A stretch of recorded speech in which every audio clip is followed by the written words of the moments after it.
Chapter 421.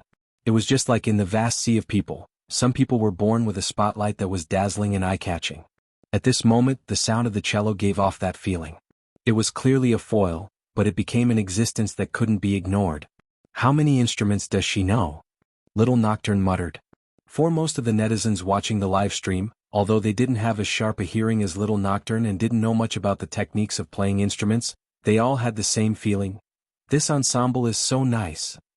Unfortunately, I'm uncultured. I can go anywhere with the word F***ck. Ah, Xianxia can even play the cello. Excellent.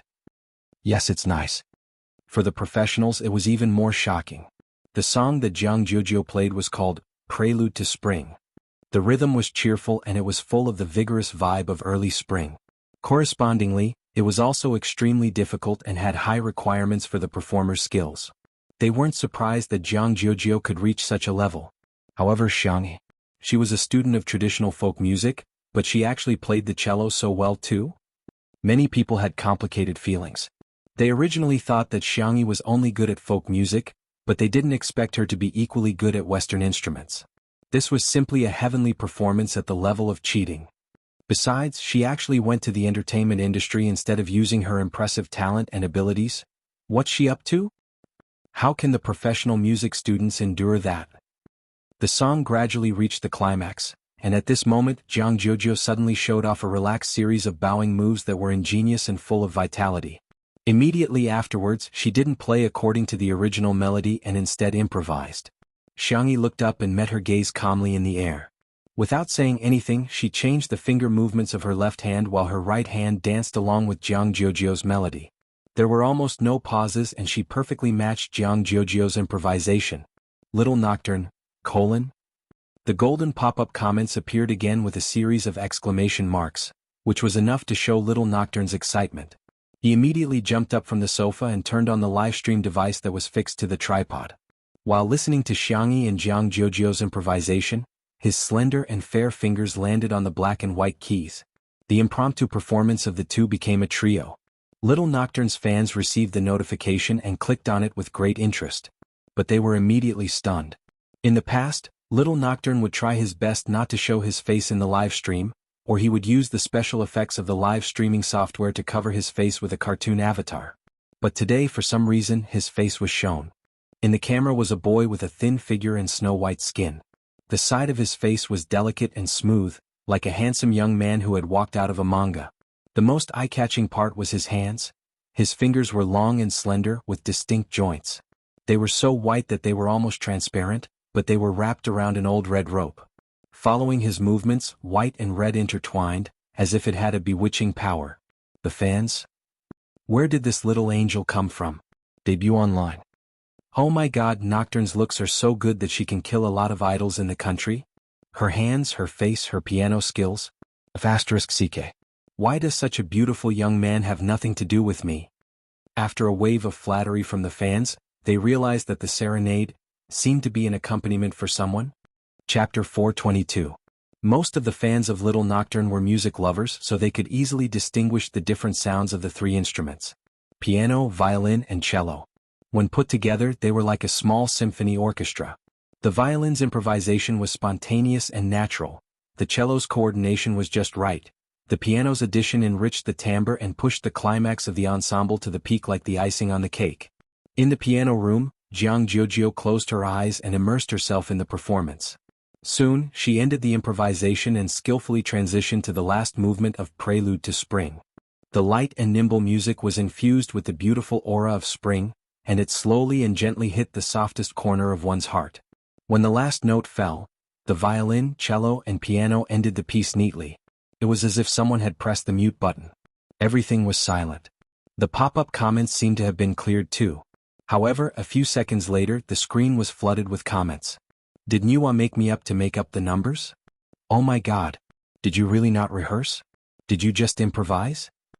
I've been learning the zither for 3 years and I still can't remember the score even when I play a new piece from time to time.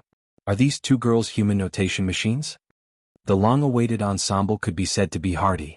Jianghu panted slightly and looked at Xianxia. Xianxia was also staring at her and applauding with smiling eyes. You're so impressive. Jianghu suddenly felt a lump in her throat. As a talented child, she had already taken a shortcut compared to ordinary people when it came to learning the zither. However, even geniuses had to work hard to defeat other geniuses. After learning the zither for more than 10 years, it was normal for her fingers to develop calluses and blood blisters. Even her parents and teachers would reprimand her. Xianxia was different. She would always encourage her gently. You're not bad. Jianghu said proudly, you must have not played for a long time. Your skills are far worse than before. I'm too busy, excuses? They're all excuses. She was clearly more talented than Jianghu, but she insisted on cooking. Jianghu was exasperated with her. Do you want to consider joining Orpheus? When the contrarians heard this, they were amused. Is the Orpheus Orchestra a place you can go whenever you want? Okay, I admit that she can play the cello, but does Orpheus want her? Don't insult the Orpheus Orchestra. That is the sacred ground in the hearts of young performers. It's not something someone like the vase fairy can tarnish. There was a lot of discussion in the bullet screen, but in reality Xianxia's expression was very calm. She shook her head and said, Jojo, I want to do what I like. Fame and fortune, applause and slander, she did not need and did not care. Because he had lost everything before, he knew what was the most precious. Jianghu pursed her lips, feeling a little upset, but she was determined to respect Xianxia's choice. She pushed Xianxia out of the piano room. You go out first. I want to be alone for a while.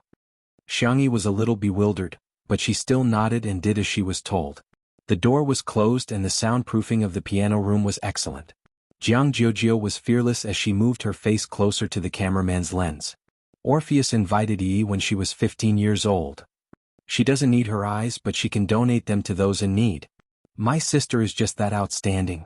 I'm going to piss you off. Chapter 423.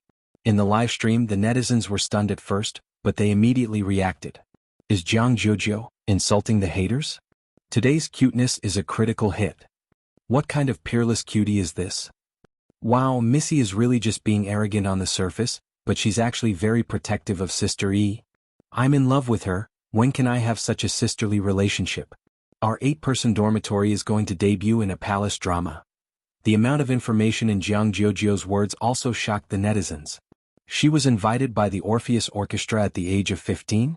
Doesn't that mean that Xianxia is just as capable as Jianghu in music? Nua, when you created Sister E, you must have meticulously crafted her, given her a free cheat code, maxed out her talent, and even created a few immortal brothers for her, right? Outside the door. After Xianxia was pushed out, she happened to see Shui, who was by the French window. Dressed in cotton sportswear, the man was reluctantly rubbing Xianxia, who was unwilling to be rubbed by him. The reason was none other than the fact that there were no more material. Li Jinyu was now beginning to despise Shui. Without Sister E around, he felt that he was simply too boring. He was either reading a script or a book, which was often mistaken for still images. In desperation, the production team had no choice but to bring Xianxia and little Shiji over so that the audience could at least enjoy the cat. Xianxia and Shui could be said to be disgusted with each other. Shui rubbed Xianxia casually, obviously distracted. Xianxia stuck its buttocks out at him and used its body movements to express its disdain for him. Little Shiji, on the other hand, was docile and obediently nestled beside Shui's feet, dozing off in a daze. Hearing the familiar footsteps, Xianxia broke free from Shui mercilessly and scurried towards Xianxia. Xianxia squatted down and caught it. Xianxia rubbed itself against Xiangxi's chest affectionately and even pressed itself against her cheek in a bid to kiss her. Boom! Xiangxia kissed its forehead and asked softly, "Are you hungry? Do you want some milk powder?" Xianxia glanced at Shui, wagged its tail ostentatiously, and let out a cute meow. See, this stupid woman still loves this hoo-hoo the most. Shui clicked her tongue and reached for her pocket out of habit. However, she quickly realized that he had quit smoking.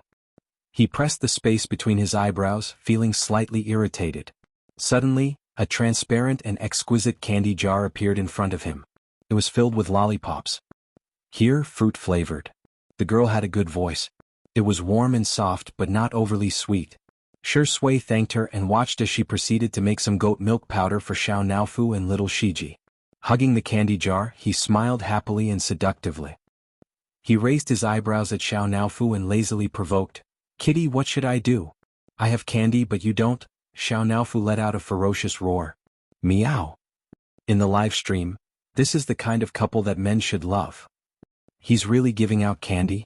Untimely sweetness is crying. That last syllable of yo is really asking for a beating ha. In the director's office, Li Jinyu stared at Shui in disdain with a look of disdain. Look, if Sister E doesn't show up, it's just a still screen. As soon as Sister E shows up, he's a horny dog. Just when he thought that Shui was horny enough, he slowly picked up the kitten and asked with a chuckle. Do you want to kiss kitty? Xiao Naofu shuddered with horror in its eyes. Damn it, don't come over, aw, stupid woman, come and save me. Chapter 424. It tried its best to push Shui away with its furry paws, its resistance written all over its body. However, Shui deliberately misinterpreted its meaning. You want a kiss? Iske, you're so clingy, Xiao Naofu barked angrily. Woof woof woof. A certain best actor, who had easily angered the kitten into barking, blinked his long eyelashes and teased, You don't want it? You're such a hypocritical kitten. Do you want a kiss on the face or? He deliberately tapped Xiao Naofu's mouth with his slender and fair finger. Xiao Naofu trembled even more violently, and its fur stood on end. Would I be embarrassed to bully Sister E? Would I bully a kitten? Of course, I wouldn't. The man's pale and thin lips were perfectly curved. Perhaps because he had just drunk some water, they were moist and glossy. He leaned over and inched closer to the soft kitten bit by bit, as if he was in slow motion in a movie. I don't know who to be envious of. God, let me have Xiao Naofu's soul. Ha ha ha, Xiao Naofu really doesn't know how lucky he is. Wait, didn't Sister E kiss Xiao Naofu just now? If Shui kisses it, wouldn't that be equivalent to indirectly kissing Sister E? Damn. Damn. Xiao Naofu was about to be kissed by him. Woof. Little Shiji bit Shui's pants fiercely and hostilely. Shui paused and glanced at the little Shiba Inu on the floor. Little Shiji was instinctively a little afraid of him, but its courage was commendable. Woof woof woof. Shui seemed to be deep in thought and let go of Xiao Naofu with a smirk. Xiao Naofu scurried away so quickly that it left after images. It nestled at the kitchen door and stared in Shui's direction vigilantly. Little Shiji chased after it and lay down beside Xiao Naofu, licking its fur to appease it. At this moment, Xianxia came out with 2 bowls of goat milk powder and asked in bewilderment, Why are you guys here? Xiao Naofu looked up aggrievedly and complained with its chubby face. Meow meow, stupid woman, dog-like men are bad. Xianxia placed the bowl on the ground and coaxed it for a while before walking towards Shui. Xiao Naofu, she said helplessly. Shui chuckled. I was just teasing it. The production crew? The netizens? Are you human? You're so calm and composed, you're worse than little Shiji. Xianxia saw that the script from last time was still on the coffee table in front of him. She asked curiously, Haven't you thought about it yet? Shui pondered for a moment and said, Actually, I wanted to ask you if you're interested in acting in a movie. Xianxia was stunned. Huh. That is shio to Shiji to Zian to E to. Best to be. To act to Vite. She's just a variety show star. She doesn't have any representative works, yet she wants to reach the top in a single bound? Men are indeed creatures who think with their lower bodies. They have no bottom line when it comes to young and beautiful women. Hey, that's not how resources should be given. Xianxi's acting skills in the TV series previously shocked me so much that I still have lingering fears. Don't worry, you can take your time to think about it. At most, he wouldn't take on the role. It was inevitable that there would be regrets in life. Shui was quite open-minded about such matters. Recalling Si Chuanbai's call just now, he said, By the way, Brother Si wants me to tell you that you have to film a variety show in the next 2 days. Coincidentally, the official Weibo account of National Mass Workout happened to announce the news almost at the same time as Shui. Chapter 425. Quanmin Lai Sports v. Xianxia v. Sister E. Nice to meet you. It was a simple text that was much more straightforward and clear than a long speech. The comments section below the post exploded. Is Sister E a guest? What the heck? They actually invited Vase Fairy? Are you serious? Doesn't National Sports only invite A-listers or big shots? Everyone was discussing fervently. When the news spread to the live stream, it immediately caused an uproar. It's actually National Sports? Who dares to say that Xianxia has no resources? No. This is the most popular variety show in the country with the highest viewership ratings. Only then did everyone realize how terrifying Xianxi's popularity was. She could be considered the fastest rising female celebrity of the year. The spicy tutu fans were emboldened and quickly retaliated. Take away our Sister E, don't cue us. No way, right? No one really believes that Sister E doesn't have resources, right? Everyone, you can look forward to Xianxia's performance on national sports. Our Xianxia is awesome. No one dared to make any more comments except for a few haters who were still talking about variety shows, but no one cared anymore. Although variety shows were not a good term, the popularity brought about by variety shows was obvious to all. In a sense, variety shows attracted more fans than film and television productions. Many actors were envious of the popularity of variety shows, but they were also wary of going on variety shows. Firstly, they were afraid that their character settings would be violated. Secondly, they were afraid that after their image was solidified, the audience wouldn't be able to immerse themselves in the show. Thirdly, they had to maintain a certain level of mystery and not oversell themselves. Hence, there were many restrictions. Xianxia didn't have such worries. Instead, her performance was more natural, and it was easier for her to attract fans. Soon, the hashtag Xianxia's new variety show hashtag became a hot search. At first, the program team of national sports added fuel to the fire, but later on, it became a spontaneous discussion among netizens. Some people were looking forward to it, some were criticizing it, and some were criticizing it. However, everything could be summed up in a simple word: popularity. Many veteran managers and entertainment companies in the industry keenly sensed that something was unusual. Female artists had a harder time than male artists in this industry. Generally speaking, male artists had more data, traffic, and discussions than female artists.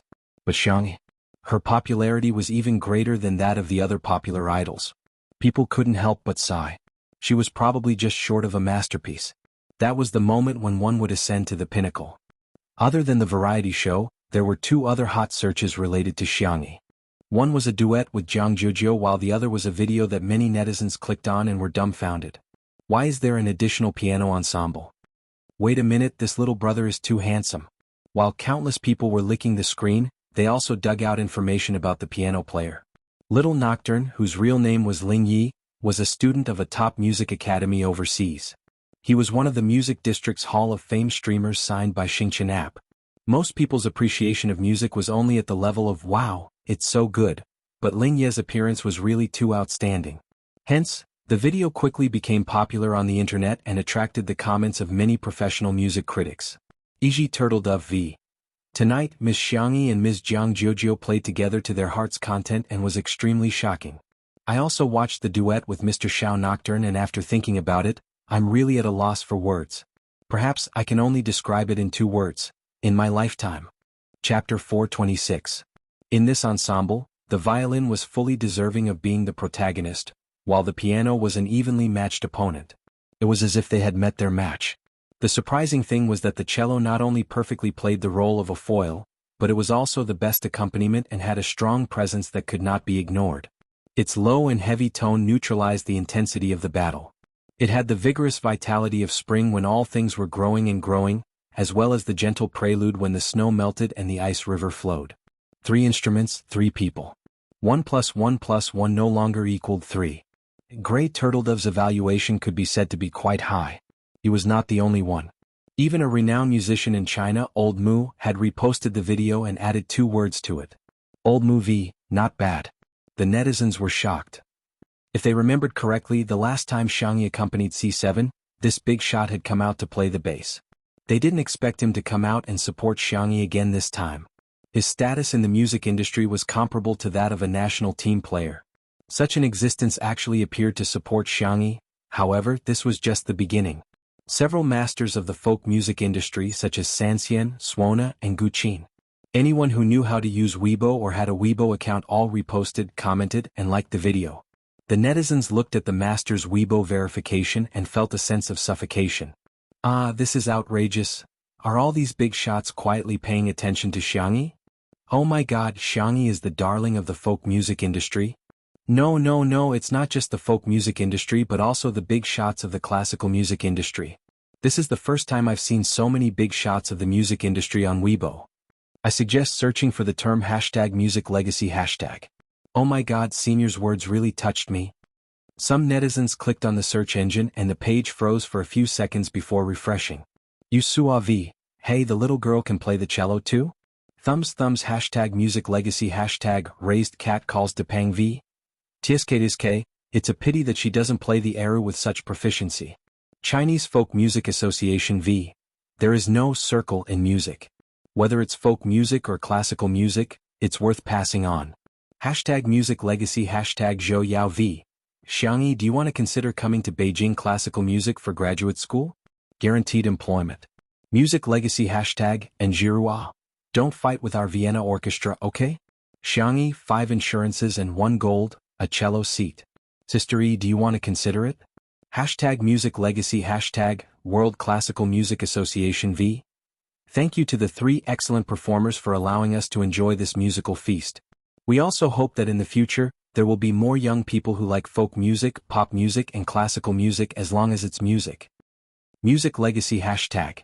The netizens who saw this scene were all shocked. What was prestige? This was it.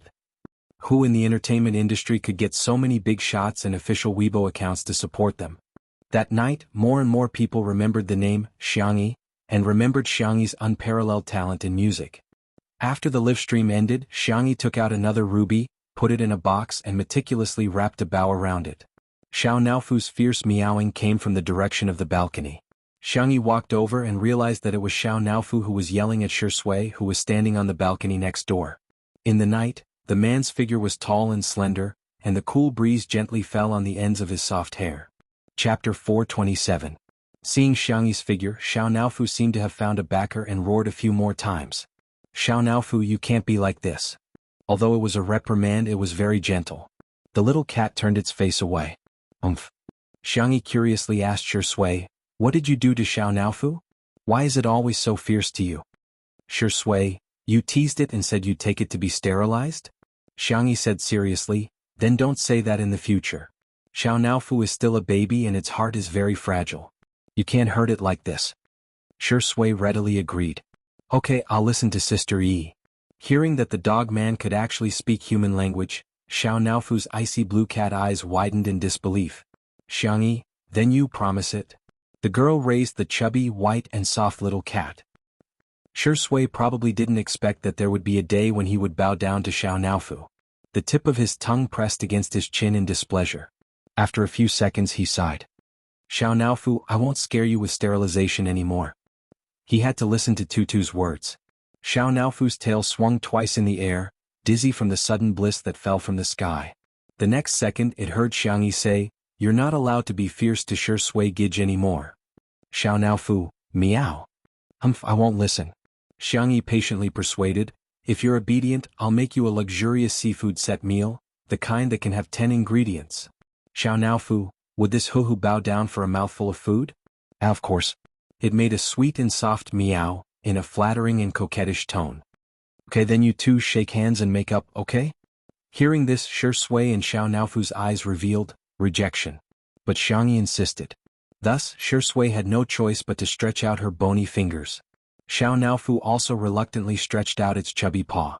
The man and the cat shook hands across the balcony for less than a second.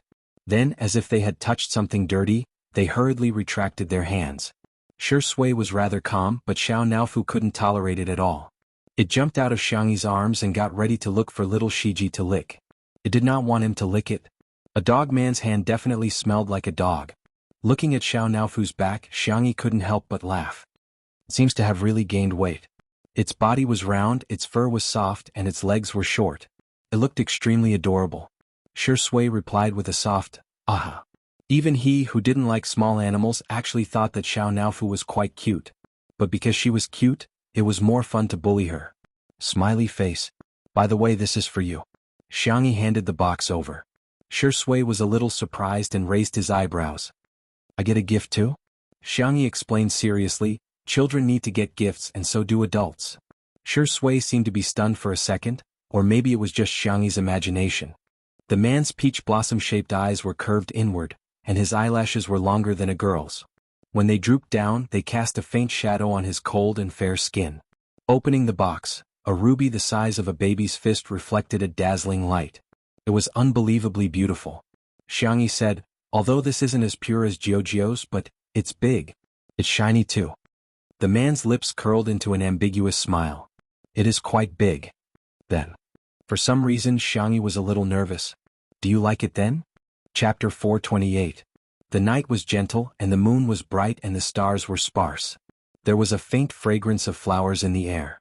Shui stared at her and curled his lips as if he was answering her question, but also as if he was confessing to her, I like it. Yes, I like everything that Xianxia gives me. The clear eyes of the young girl in front of him curved up, as if they were filled with moonlight, quiet and beautiful. As long as you like it. Xianxia smiled. I'll go in then. Wait a minute. Shui stopped her. Xianxia turned her head and looked at him in confusion. The man took out a velvet box from his trouser pocket and said, It's sponsored by the brand. See if you like it. Xianxia opened it. It was a very delicate bracelet with a neutral design. There were a few diamonds on the bracelet and each of them was big. As it spun, it reflected a dazzling light. Xianxia knew a lot about jewelry because of the gem mine her aunt had given her. She asked, Will the brand sponsor such an expensive piece of jewelry? Shui's expression didn't change. Xianxia had always believed everything he said. She said, You're indeed popular. That was why the brand had sponsored such an expensive bracelet. Then is it okay for you to give it to me? Didn't the brand ask you to wear it? Xianxia asked. No. Shui chuckled. And I think it suits you better. Xianxia picked it up and looked at it carefully. She liked this bracelet very much, so she didn't shy away from politeness and said graciously, Thank you. Do you want me to put it on for you? Xianxia didn't think much of it and handed her hand and the bracelet to him. The man lowered his long eyelashes and carefully fastened the bracelet for her. His slightly calloused fingers inadvertently rubbed against the girl's fair wrist bone, evoking a slight itch. Xianxia's fingertips trembled. All right. The man's deep voice pulled her back to reality. Xianxia retracted her hand and curled up uncomfortably. Her voice was unbelievably soft. Thank you. So this is how it feels to like someone. She was deep in thought. Shui blinked and asked, In that case, good night? Xianxia, good night. The two of them said good night to each other and Xianxia went back to her room first. Her footsteps were light and she even skipped a few steps.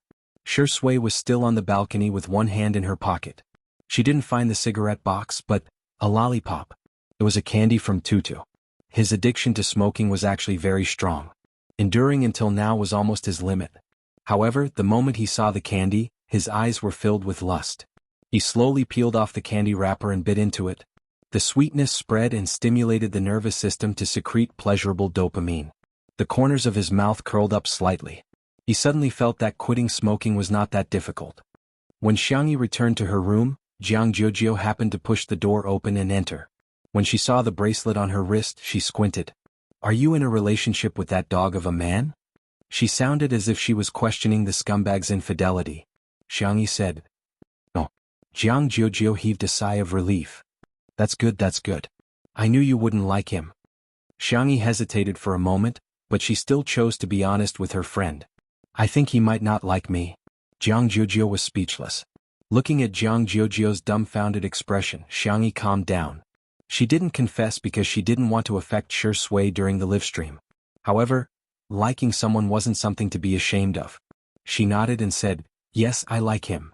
Chapter 429. Pitter-patter, Jianghu froze in shock as if she had been electrocuted. Her lips quivered and she couldn't believe what she had just heard. How could my adorable and perfect fall for Shui, that dog of a man? Jianghu raised her hand and checked the temperature of Xianxia's forehead before muttering to herself. Why isn't it hot at all? Xianxia was caught between laughter and tears. I don't have a fever. No, you have a fever.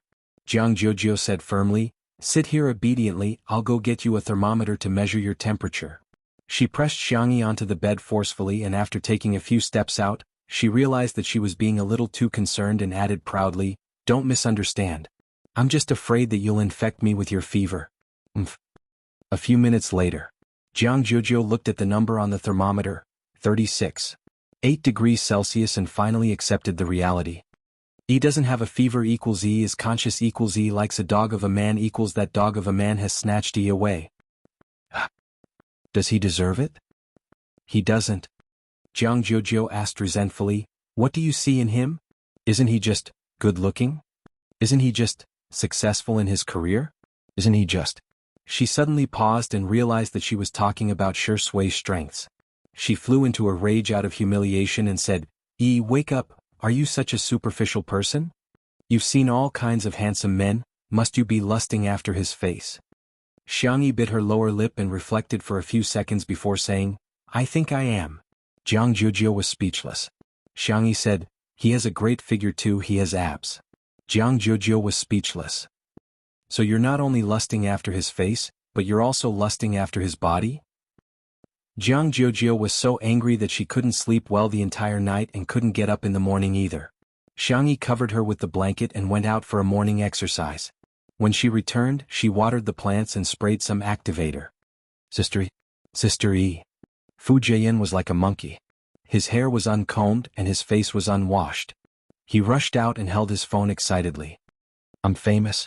After one night, in addition to the trio's ensemble that attracted a lot of attention, there was also something that people in the circle didn't expect. Fu Jian was on fire. The fire could be said to have caught them off guard, but if one were to examine it carefully, it would be logical. His popularity was already there and he was also an A-list male star. It was just that he hadn't had any good works in a long time, so he had been relying on the image of the crown prince. He didn't expect that yesterday's interaction with Xianxia would be trending, and his popularity would suddenly rise. His agent received a huge stack of scripts and he received invitations from crosstalk masters, comedians and Saturday talk shows. He was so excited that he spoke incoherently. Fortunately, Xianxia was patient enough. After listening to him, she said with a smile, Congratulations, you've gotten what you wanted. Do you have any variety shows that you want to go on?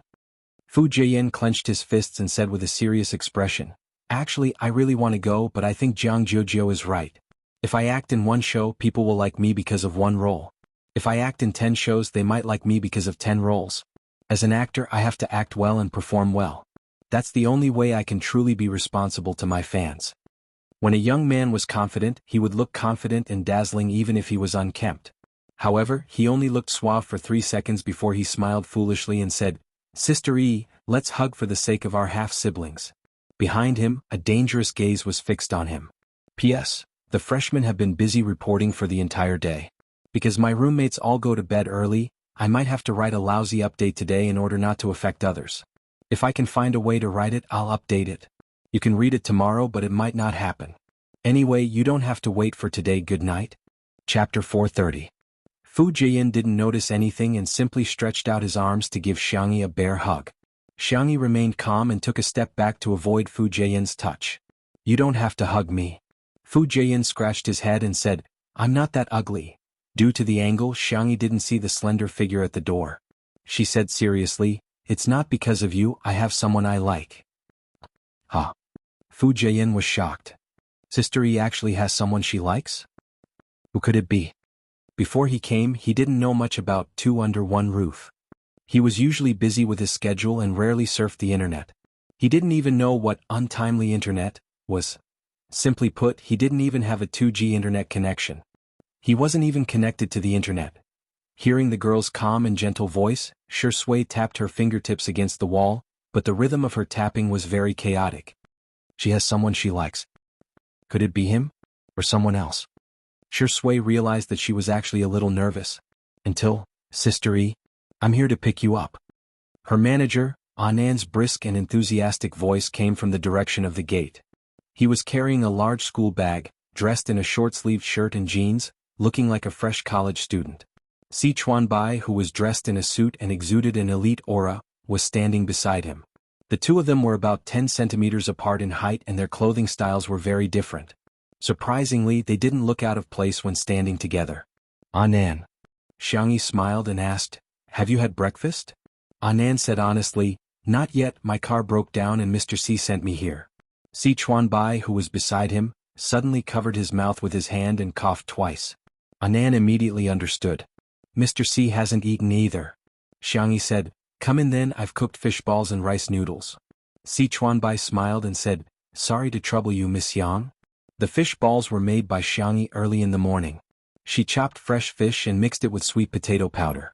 Then she used the fish as the skin and wrapped it with various fillings. The fish balls were white and shiny with thin skin and lots of fillings. The rice noodles cooked in the casserole were refreshing and smooth. After putting them into the bone broth, a spoonful of fish balls was poured over, chopped green onions, chili oil, soy sauce, and other simple seasonings. The piping hot fishball rice noodles was served in front of him. Gulp. Anand swallowed his saliva and suppressed his appetite. He pushed the bowl in front of Si Chuanbai. Mr. Si, please eat first. Si Chuanbai adjusted his glasses and passed the rice noodles over expressionlessly. I'm not hungry yet. Anand's eyes lit up. Then I'll eat first? Up to you. Oh yeah. Anand cheered in his heart as he picked up his chopsticks and started eating. The rice noodles were slightly chewy, the broth was mellow and warm, and the fish balls were the best. He ate pork fillings, shrimp fillings, mushroom fillings, tofu fillings. Every one of them was delicious. Anand was so hot that he couldn't stop breathing. Phew. Si Chuanbai said, slow down, no one's going to fight with you. Wow, this is delicious. This is delicious too. When it was Si Chuanbai's turn, he used all his self-control but still couldn't restrain himself from eating. On the other hand, Fu Jiayin was also eating, without the burden of being an A-list actor. Anand was the first to finish a bowl and made a heart to Xianxia. Sistery, I love you. Xianxia smiled and made a gesture of catching her heart. Although she hadn't known Anand for long, she felt that the two of them were like best friends. Little did she know that Fu Jiayin, who saw this scene, suddenly looked horrified. Chapter 431. Is the person Sister E likes her manager? Fu Jiayin's chopsticks paused in midair and he paced back and forth between Anand and Xianxia. Sister E smiled at Anand. Sister E cooked another bowl of rice noodles for Anand. Sister E scooped a large spoonful of fish balls for Anand. The more he looked at it, the more suspicious it seemed. Fu Jiayin made a logical conclusion in his mind. Sister E treats Anand well, which means that Sister E likes Anand. However, in the next moment, the corners of Si Chuanbai's mouth were stained with soup. Anand actually took out a piece of tissue and wiped the corners of his mouth. He said in a concerned tone, Mr. C, be careful when you eat, don't drip on your clothes. After all, his suit was so expensive that it could only be dry cleaned. It was very expensive. Si Chuanbai's body stiffened. Thank you. Fu Jiayin was speechless. Young man, why are you so gay? Sister E likes me and I like someone else. Isn't this a love triangle? Fu Jiayin, who had imagined a huge drama, was so heartbroken that he couldn't breathe. He felt that it was unfair for Sister E. Sister E deserves better. Fu Jiayin was upset but he had nowhere to vent. Jianghu was still asleep and Si Chuanbai was the person involved in the love triangle. After thinking about it, he felt that Senior Shi was the only reliable person to listen to him. Unlike Anand and the others who were wolfing down their food, Shi Sui ate slowly. However, he would finish everything that Xianxia cooked. A man with messy hair suddenly popped up from the side and said sneakily and mysteriously, Senior Shi, do you know who Sister E likes? Shi Sui asked, Anand. It's Anand. Fu Jiayin said in a surprised tone as if he had discovered a new continent. Why did she fall for Anand? Fu Jiayin said in a distressed tone, she looks like I can do it too. Actually, I quite like her. Shi Sui raised her eyebrows. Really? Fu Jiayin chuckled. Of course. Sister E is so cute. Other than Senior, who wouldn't love her? He had a clear memory of Shi Sui's misogyny. Back then, there was a female extra in the cast who tried to force a kiss on him. She had merely touched his arm and Shi Sui had vomited. He even vomited a lot. Later on, Fu Jiayin heard the director vaguely mention that Shi Sui's illness was not physical but psychological. There was a hurdle in his heart that he couldn't get over. He had to walk out on his own or someone had to pull him out. Otherwise, he would have resisted any intimate actions with women his entire life. How great would it be if Sister E likes me? Fu Jiayin was lost in his fantasy. I'll definitely give her all my pay. It wouldn't be fast to get married in a year, would it? As for children, it'd be best if it's a boy and a girl. 2 daughters would be fine, but what about 2 sons? It's worrying. Shi Sui elegantly bit into a fishball, causing the gravy to splatter everywhere. The aroma made him squint slightly. You're right. Fu Jiayin thought he was referring to the children. Hey, Senior, you don't like sons either? Right. Younger daughters are better. Shi Sui suddenly said, I'm also human. Fu Jiayin laughed. Senior, your joke is really cold. If you're not human, then what are you? Shi Sui was calm and composed. Fu Jiayin's laughter stopped abruptly. Who wouldn't love a human? I'm also human. His gaze was even more horrified. It was the kind of panic that one would feel when they suddenly connected from a 2G network to a 5G network.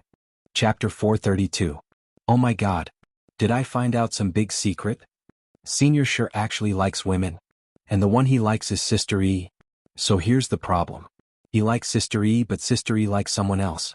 Doesn't this mean that we're back to the Matryoshka doll mode?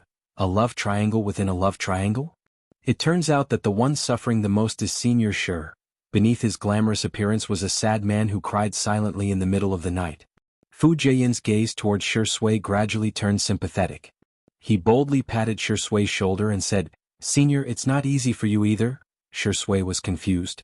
On the other side. After breakfast, Anan began to discuss work matters with Xianxia. This time Xianxia was invited to save the day. A popular male celebrity who was originally invited couldn't participate for some reason, so the director of the program decided on Xianxia at the last minute. "Good girl, I'll go with you for the next 2 days. That program is really tiring, you have to be mentally prepared," Anan said earnestly, wishing that he could take Xianxia's place and suffer in her place. Xianxia said calmly, "Do you want to eat dumplings? Wrap them up with meat, vegetables, and other delicacies and chill them for dinner?" Anan was speechless.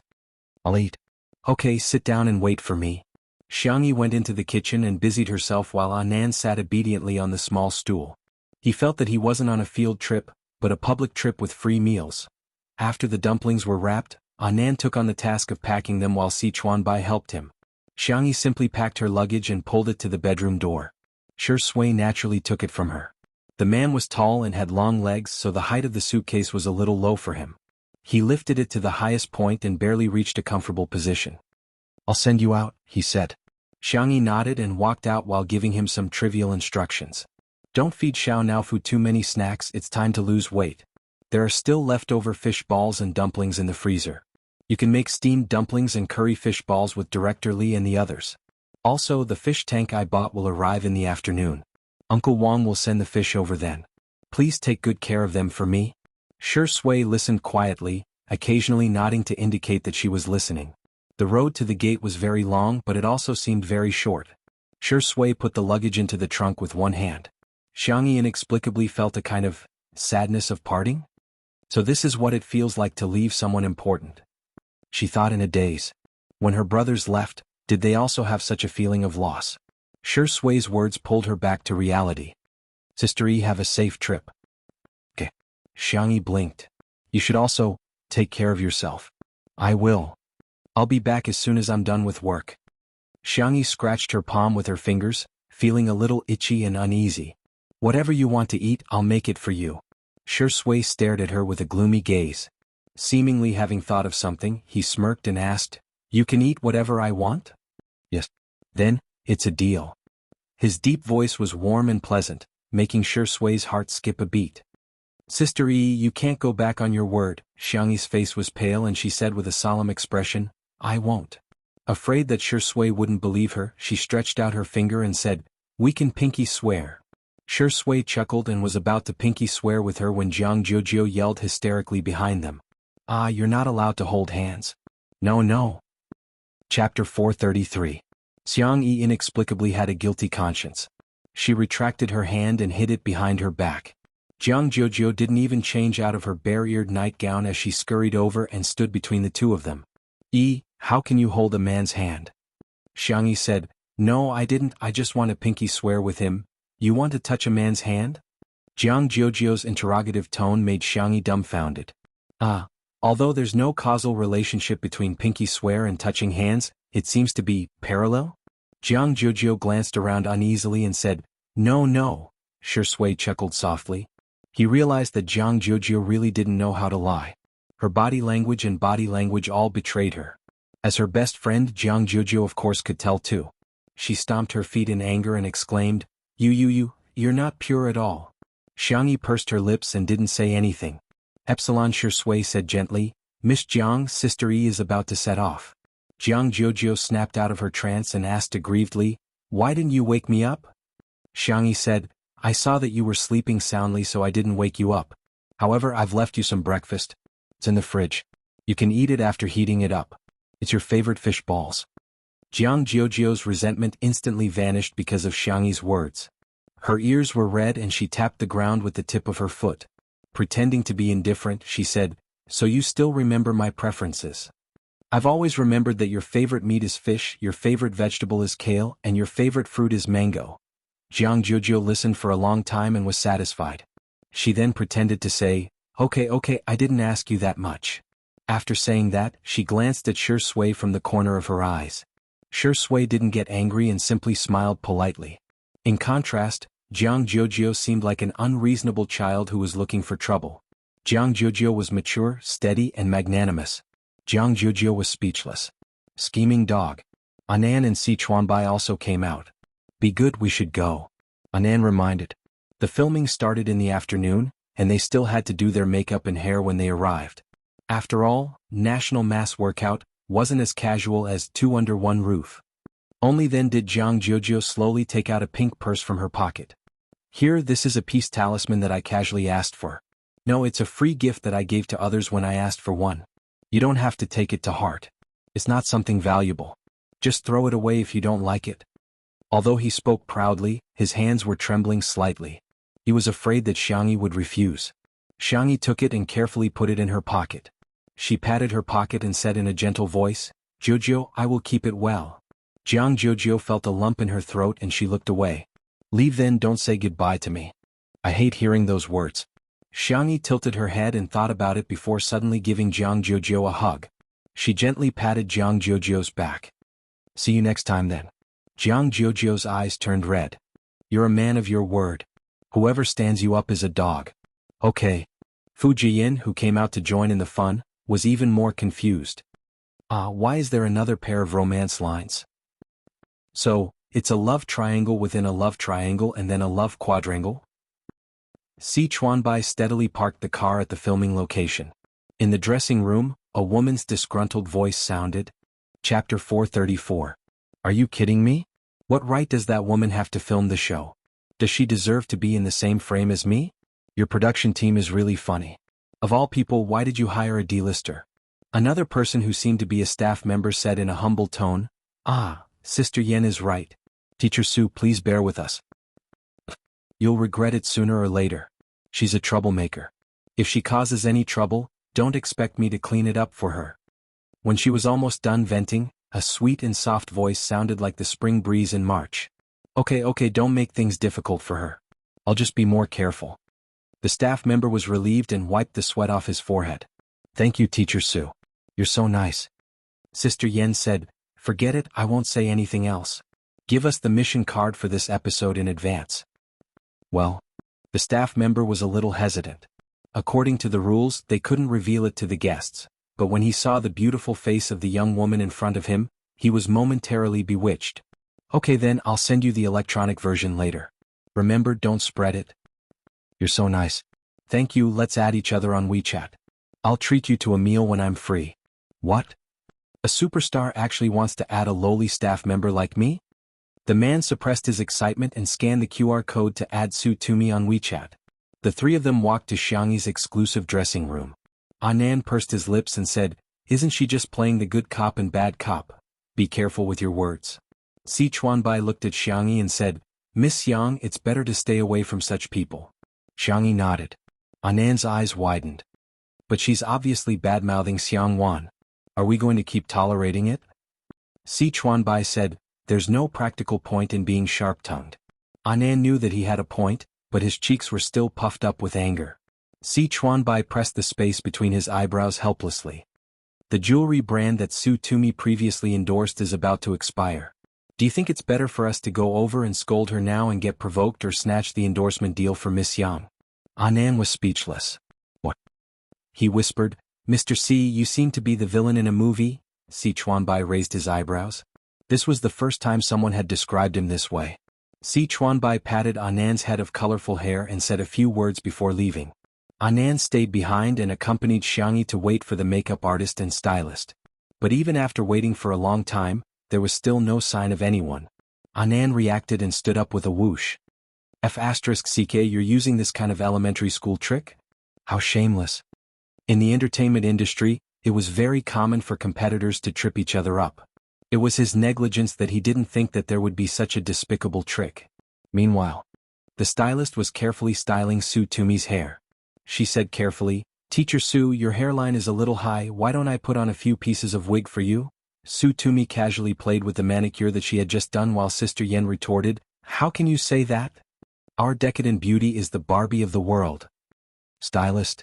Barbie dolls don't have bald heads. However, she only dared to criticize in her heart and didn't have the guts to say it out loud. After a few seconds, Tsutumi said, "Make me have more hair than Xianxia, understand?" Chapter 435. The stylist said, "Oh." Tsutumi asked, "Why? Is there a problem?" "There's more than just a problem, there's a huge problem." The stylist had watched Two Under One Roof before, so she could tell at a glance whether Xianxia had any makeup or hair done. She had an amazing amount of hair which was fluffy, smooth, black and tough. Regardless of whether she tied it into a bun or let it down casually, she would still look good. To reach her level, it wasn't something that could be done with wigs. The stylist tactfully said that she might have to wear a wig. She initially thought that Tsutumi would give up, but to her surprise, Tsutumi raised her hand and Sister Yen took out several wigs of different colors and lengths from her large backpack. The stylist thought, "That works too?" Tsutumi's makeup and hair took more than 3 hours to complete. The girl in the mirror had long, chestnut-colored curly hair and exquisite, clear makeup. The pumpkin-colored eyeshadow made her beautiful eyes look exceptionally lively. The stylist already felt that she was beautiful enough, but she didn't expect Tsutumi to be unsatisfied at all. She even suggested that she change the makeup artist and stylist. In the end, even the assistant director was alarmed and personally came over to coax her for a long time. He promised that he would edit Tsutumi's photos frame by frame in post-production. Only then did Tsutumi reluctantly agree to record. The assistant director wiped his sweat and secretly lamented in his heart, "Tsutumi is really hard to please." However, she was indeed popular and capable. She had won the Best Actress award at the age of 23 and she had a strong family background too.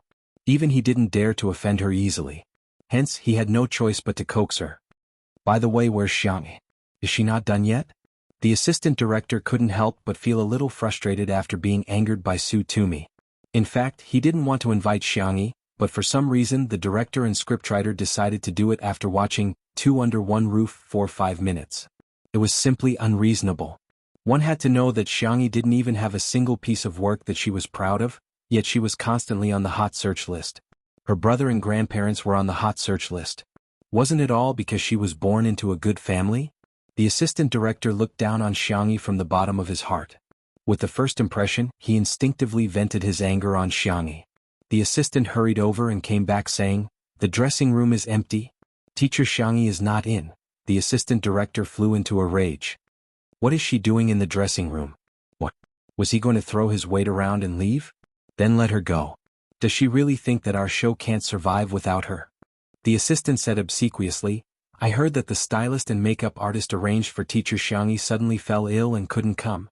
Could it be because of this?" The assistant director choked and quickly flew into a rage out of humiliation. Then wouldn't she have brought her own stylist and makeup artist? If he didn't even have this bit of adaptability, how could he survive in this industry? Why doesn't she reflect on herself? Why do other artists have to find trouble with her?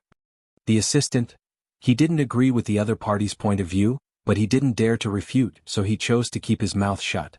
However, the more the assistant director thought about it, the angrier he got. Xianxia just comes from a wealthy family, but she doesn't have any abilities at all. How dare she throw her weight around? Tell her that if she doesn't appear in front of me within 5 minutes, she doesn't have to come, the assistant director said sternly.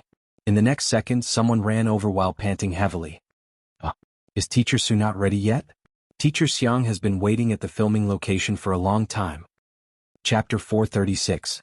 In an instant, the assistant director's face changed from green to red. It was an exciting scene. The assistant next to him secretly laughed and pretended to be surprised. What? Teacher Xiang's stylist and makeup artist didn't come, did they? The assistant director caught hold of her weakness and questioned, "She went barefaced? What does she take National Mass Workout for? It's not a casual show like Two Under One Roof. Artists like her who don't know how to respect others should be banned." The errand keeper was dumbfounded. Is that so? But Teacher Xiang's hair and makeup are very beautiful. There's a man with colorful hair next to her who is helping her touch up her makeup. The assistant said, "Oh, that should be her manager." The assistant director was dumbfounded. Why does the manager know how to do this? Is he trying to steal Teacher Tony's job? His expression was ugly and he was still stubborn. How good can the makeup done by a manager be? I'll go take a look. If it's not up to standard, it'll have to be redone. Everyone at the scene suddenly fell silent, knowing that he was going to cause trouble. The assistant was indignant. It'll take at least an hour or two to redo. Isn't he just deliberately making things difficult for her? However, his words carried little weight and he couldn't say anything. He secretly sighed and prayed in his heart, I hope Anan's skills aren't too bad so that Xianxia won't be scolded too much. The filming location was Nanqing Gymnasium. The production team had contacted them in advance and there was an area in the gymnasium that was specially cleared today.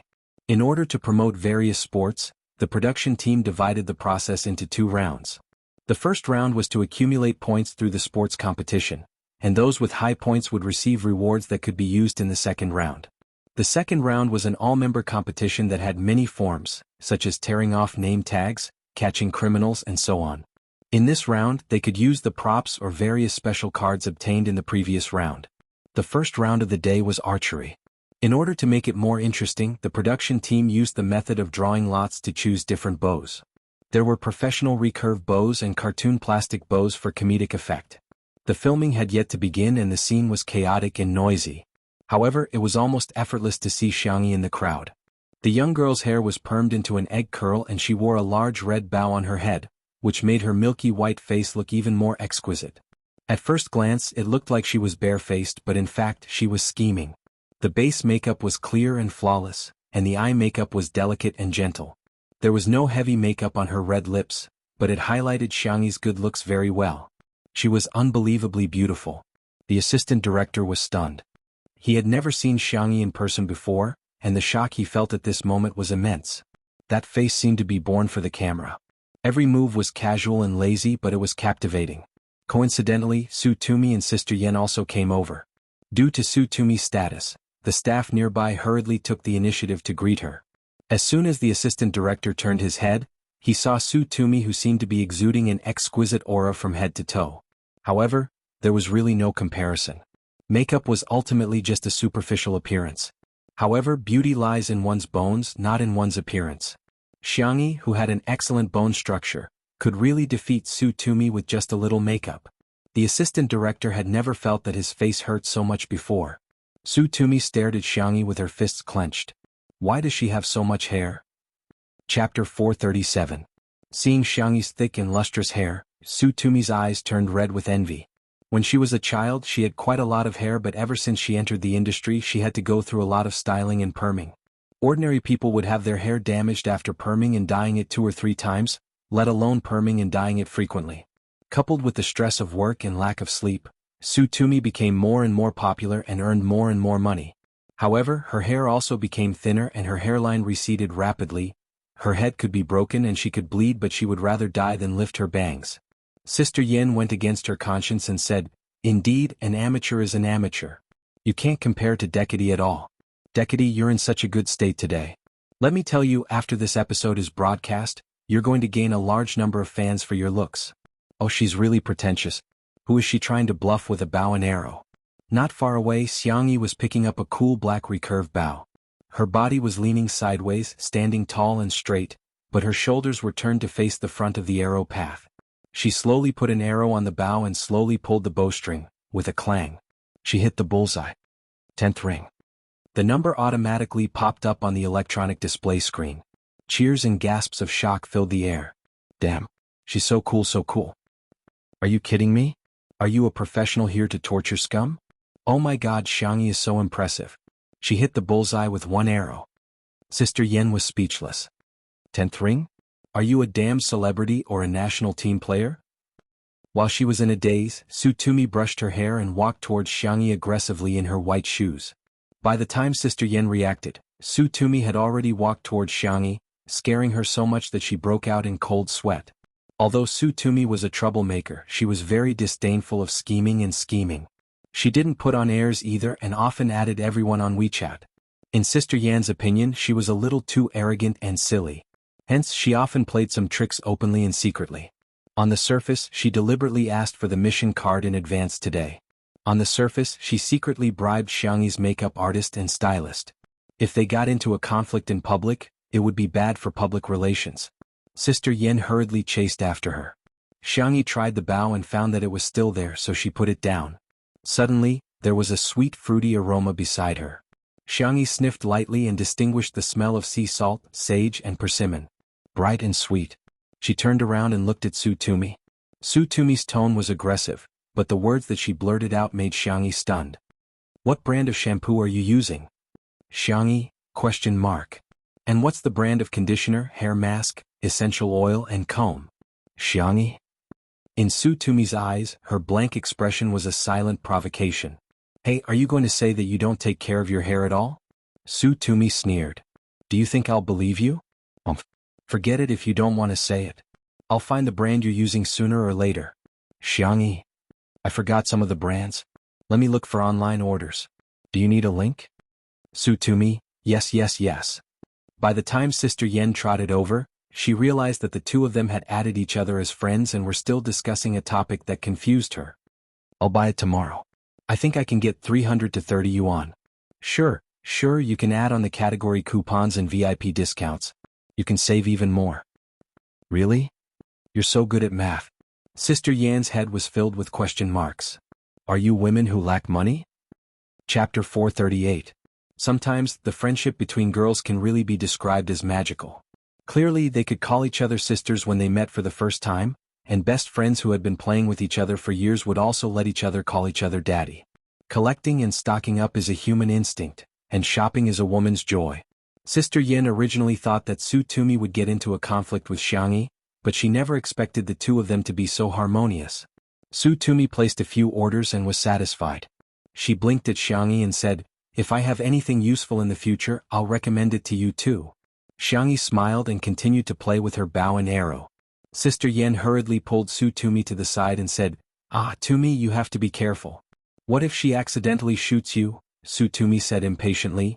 Okay, got it. Sister Yen instructed, when the official recording begins later, stay away from her. You're the main guest for this episode so she won't get too much screen time. Besides, we still have the mission card. Don't worry, Tumi will definitely come in first place this time. Tsutomi rolled her eyes and said, Can I shoot an arrow? No. Can I run? Neither would he. How can I come in first place? Sister Yen was speechless. What are you talking about? On the other side. The director organized a short meeting. What? Change the main guest? Change the gameplay? When he heard the screenwriter's suggestion, the assistant director couldn't accept it at all. The previous plan for this episode was quite good. It's not appropriate to suddenly change it now. The director was calm and collected. He picked up the thermos and drank a mouthful of goji berry water before saying indifferently, Didn't you see the scene of her shooting the arrow just now? What does a variety show need? The assistant director was originally displeased with Xianxia. Once a person is prejudiced, everything the other party does is wrong. He said straightforwardly, She's not suitable. Our production team has never changed the main guest to the one with the lowest status. If we change it this time, who knows how the netizens will criticize our show. You know that the netizens nowadays will boycott whenever they want. I believe everyone doesn't want the reputation of the show that we've painstakingly built to be ruined because of a mistake in decision-making, right? The director looked at him deeply and didn't criticize him. Instead, he answered his own question. What a variety show needs is a joke, a highlight, and a thrill. With these three, one could rule the world. I think Xianxia has the potential to be the main guest. The scriptwriter added, That's right. That's why I suggest that we use the same strategy as in the video game. We should highlight Xianxia for this episode and let her give the show a different soul. The assistant director was speechless. He felt that the two of them had gone crazy. It's up to you, he said stiffly. If it doesn't work, don't blame me for not warning you. The director, scriptwriter, and the others discussed the new game rules and plans in low voices. The assistant director felt indignant. Just wait, they will definitely regret it. Instead of using Tsutomi as the main guest, they went to replace her with an inexplicable woman. It was simply unreasonable. He hadn't realized that he had been ignored by the core members. The official recording began.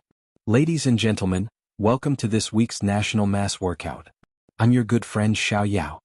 The host was the resident MC Wang Yao, who had acted in many family dramas and was very well known among the middle-aged and elderly. First of all, let's welcome our sister Xianxia. Outside the venue, Sister Yan's expression changed instantly. Chapter 439. There was an unwritten rule in National Mass Workout, that the first flying guest to be queued would be the main guest of the episode. As the name implied, the main guest would have the most screen time, and even an A-list celebrity wouldn't mind less exposure. Hence, the main guest was a must-have for every episode. Of course, the program team had a high degree of freedom and could choose whoever they wanted.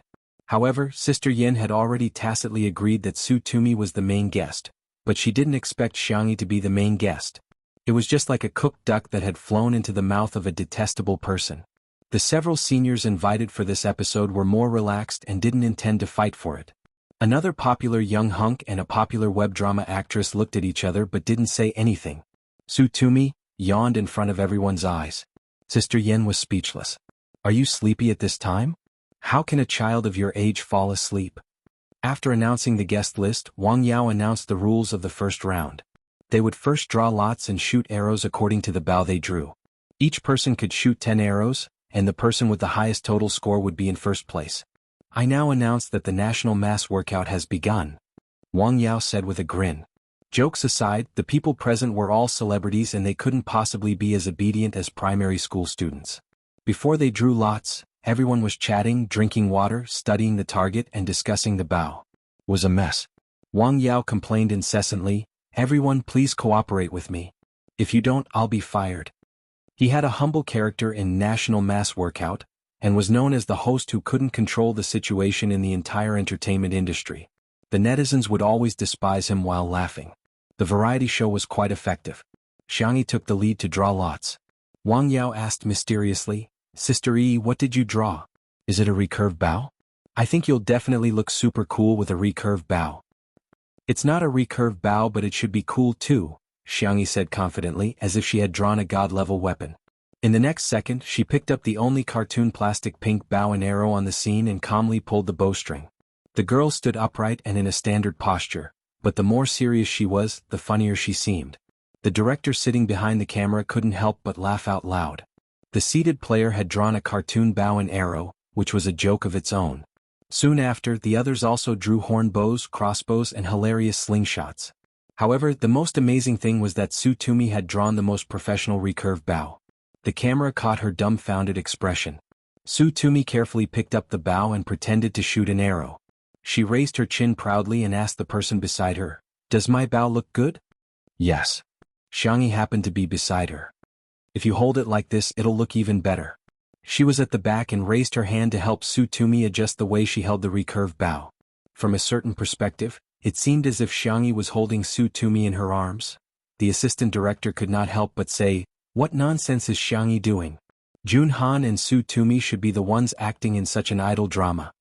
Director, "The weather is really good." Screenwriter, "Drink more hot water." Assistant director, "Is there something wrong with these two? Why are they not answering the question?"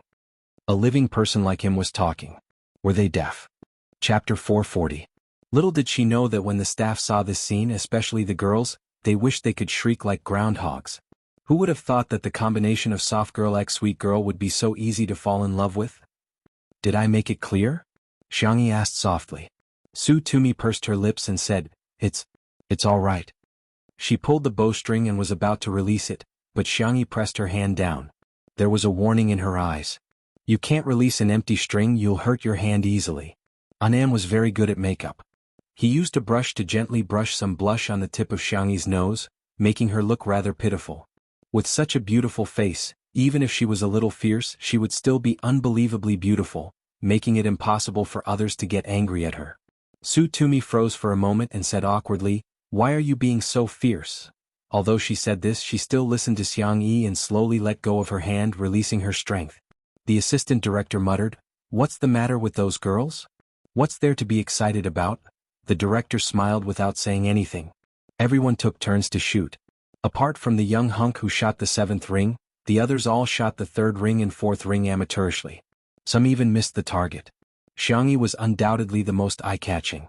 She was given the lightest cartoon bow, so logically speaking, she shouldn't have had any advantage. However, she pulled the string and released the arrow smoothly. 9th ring. Everyone was speechless. "You're not holding a plastic bow, you're actually holding an epic artifact, right?" Another funny person was Su Tumi. Her archery posture was taught by Xianxia and she learned it very well. At first glance, she looked very intimidating. However, she would either shoot the 1st or 2nd ring every time. After finally hitting the yellow center, Sutumi was so excited that she jumped on the spot. I hit it. Sister Yin, who was watching her jump outside the field, was so worried that she would throw the wig away. Xiang Yi's gentle voice reminded him, "You're shooting at my target." Sutumi's smile froze and gradually disappeared. Ha ha ha. The director laughed again. The staff couldn't help but laugh. They could almost imagine how much the netizens who saw this scene would laugh in front of their screens. It was the 10th arrow's turn. Xiangyi was already far ahead. She deserved to be first place with a total score of 81 points. She pulled the bowstring and her doe eyes narrowed slightly. Her long eyelashes cast beautiful shadows, and her jawline was exquisite and superior. The nylon bowstring touched the girl's cherry-colored lips as if offering a kiss. Then she suddenly let go, swish. Bang. 2 loud sounds rang out. A bright red number popped up on the LCD screen. 10 points. There was an uproar in the crowd. Xiangyi had actually hit the bullseye with a cartoon plastic bow. However, what was with the second sound just now? A staff member came forward to check the situation. A moment later he didn't know whether to laugh or cry. Teacher Xiangyi hit the center of the bullseye, which is the 10th ring of the 10 rings. The pinhole camera screen shattered. Everyone? An arrow had shattered the camera screen? Even the screenwriter wouldn't dare to write the script like that. Xiangyi said apologetically, "I'm sorry, I'll compensate for it." The director waved his hand and said, no need, the effect of this segment is very good. Sister E, you're the light of variety shows. Tell the post-production team that I'll edit it myself." There was another uproar at the scene. As a top variety show director in the industry, he didn't need to personally monitor the post-production, let alone edit it. Sister E Rizabai. Chapter 441. The nicer the director was to Xiangyi, the more sullen the assistant director's expression was. Is this considered a slap to my face in public? He's going against me because he doesn't think highly of Xiangyi. At the end of the first round of the competition, Xiangyi came in first place and received a mysterious prop as well as a small gold medal. She opened it and looked at it before putting it back in her pocket indifferently. As for Sutumi, she came in last place and didn't get anything at all. She might even be scolded by the audience when the program is broadcast in the future. At the thought of the anti-fans who called her bald previously, Sutumi felt extremely aggrieved and she became listless like a frosted eggplant. All of a sudden, a golden figure appeared in front of her. "This is for you," Xiangyi said casually. She was usually very tolerant of good-looking people. Besides, Sutumi looked like she was about to cry. Be it because of her upbringing or because she was obsessed with good looks, Xiangyi couldn't remain indifferent. Sutumi sniffled and asked in a childish voice, "Are you really giving it to me?" "Yes." Xiangyi nodded. The truth was that she left in a hurry today and forgot to bring some candy. She felt a little regretful that she couldn't use her ancestral skills to give out candy. Sutumi glanced at the medal, looked at her toes and glanced at the medal again. She did it several times and vividly expressed her desire to take it but was too embarrassed to do so. Xiangyi seemed to have seen through her and stuffed the medal into her hand. "I'll go pull out the arrow." Sutumi stared at her back in shock. The arrows that they shot out previously were still crooked on the target and there were so many of them that pulling out the arrows became a laborious task. However, it seemed to be a piece of cake for Xiangyi. She gently pulled the arrow out with her fair and slender hand. The popular hunk also came over to try but in the end, he was stunned and couldn't pull it out at all. He only succeeded after using all his strength.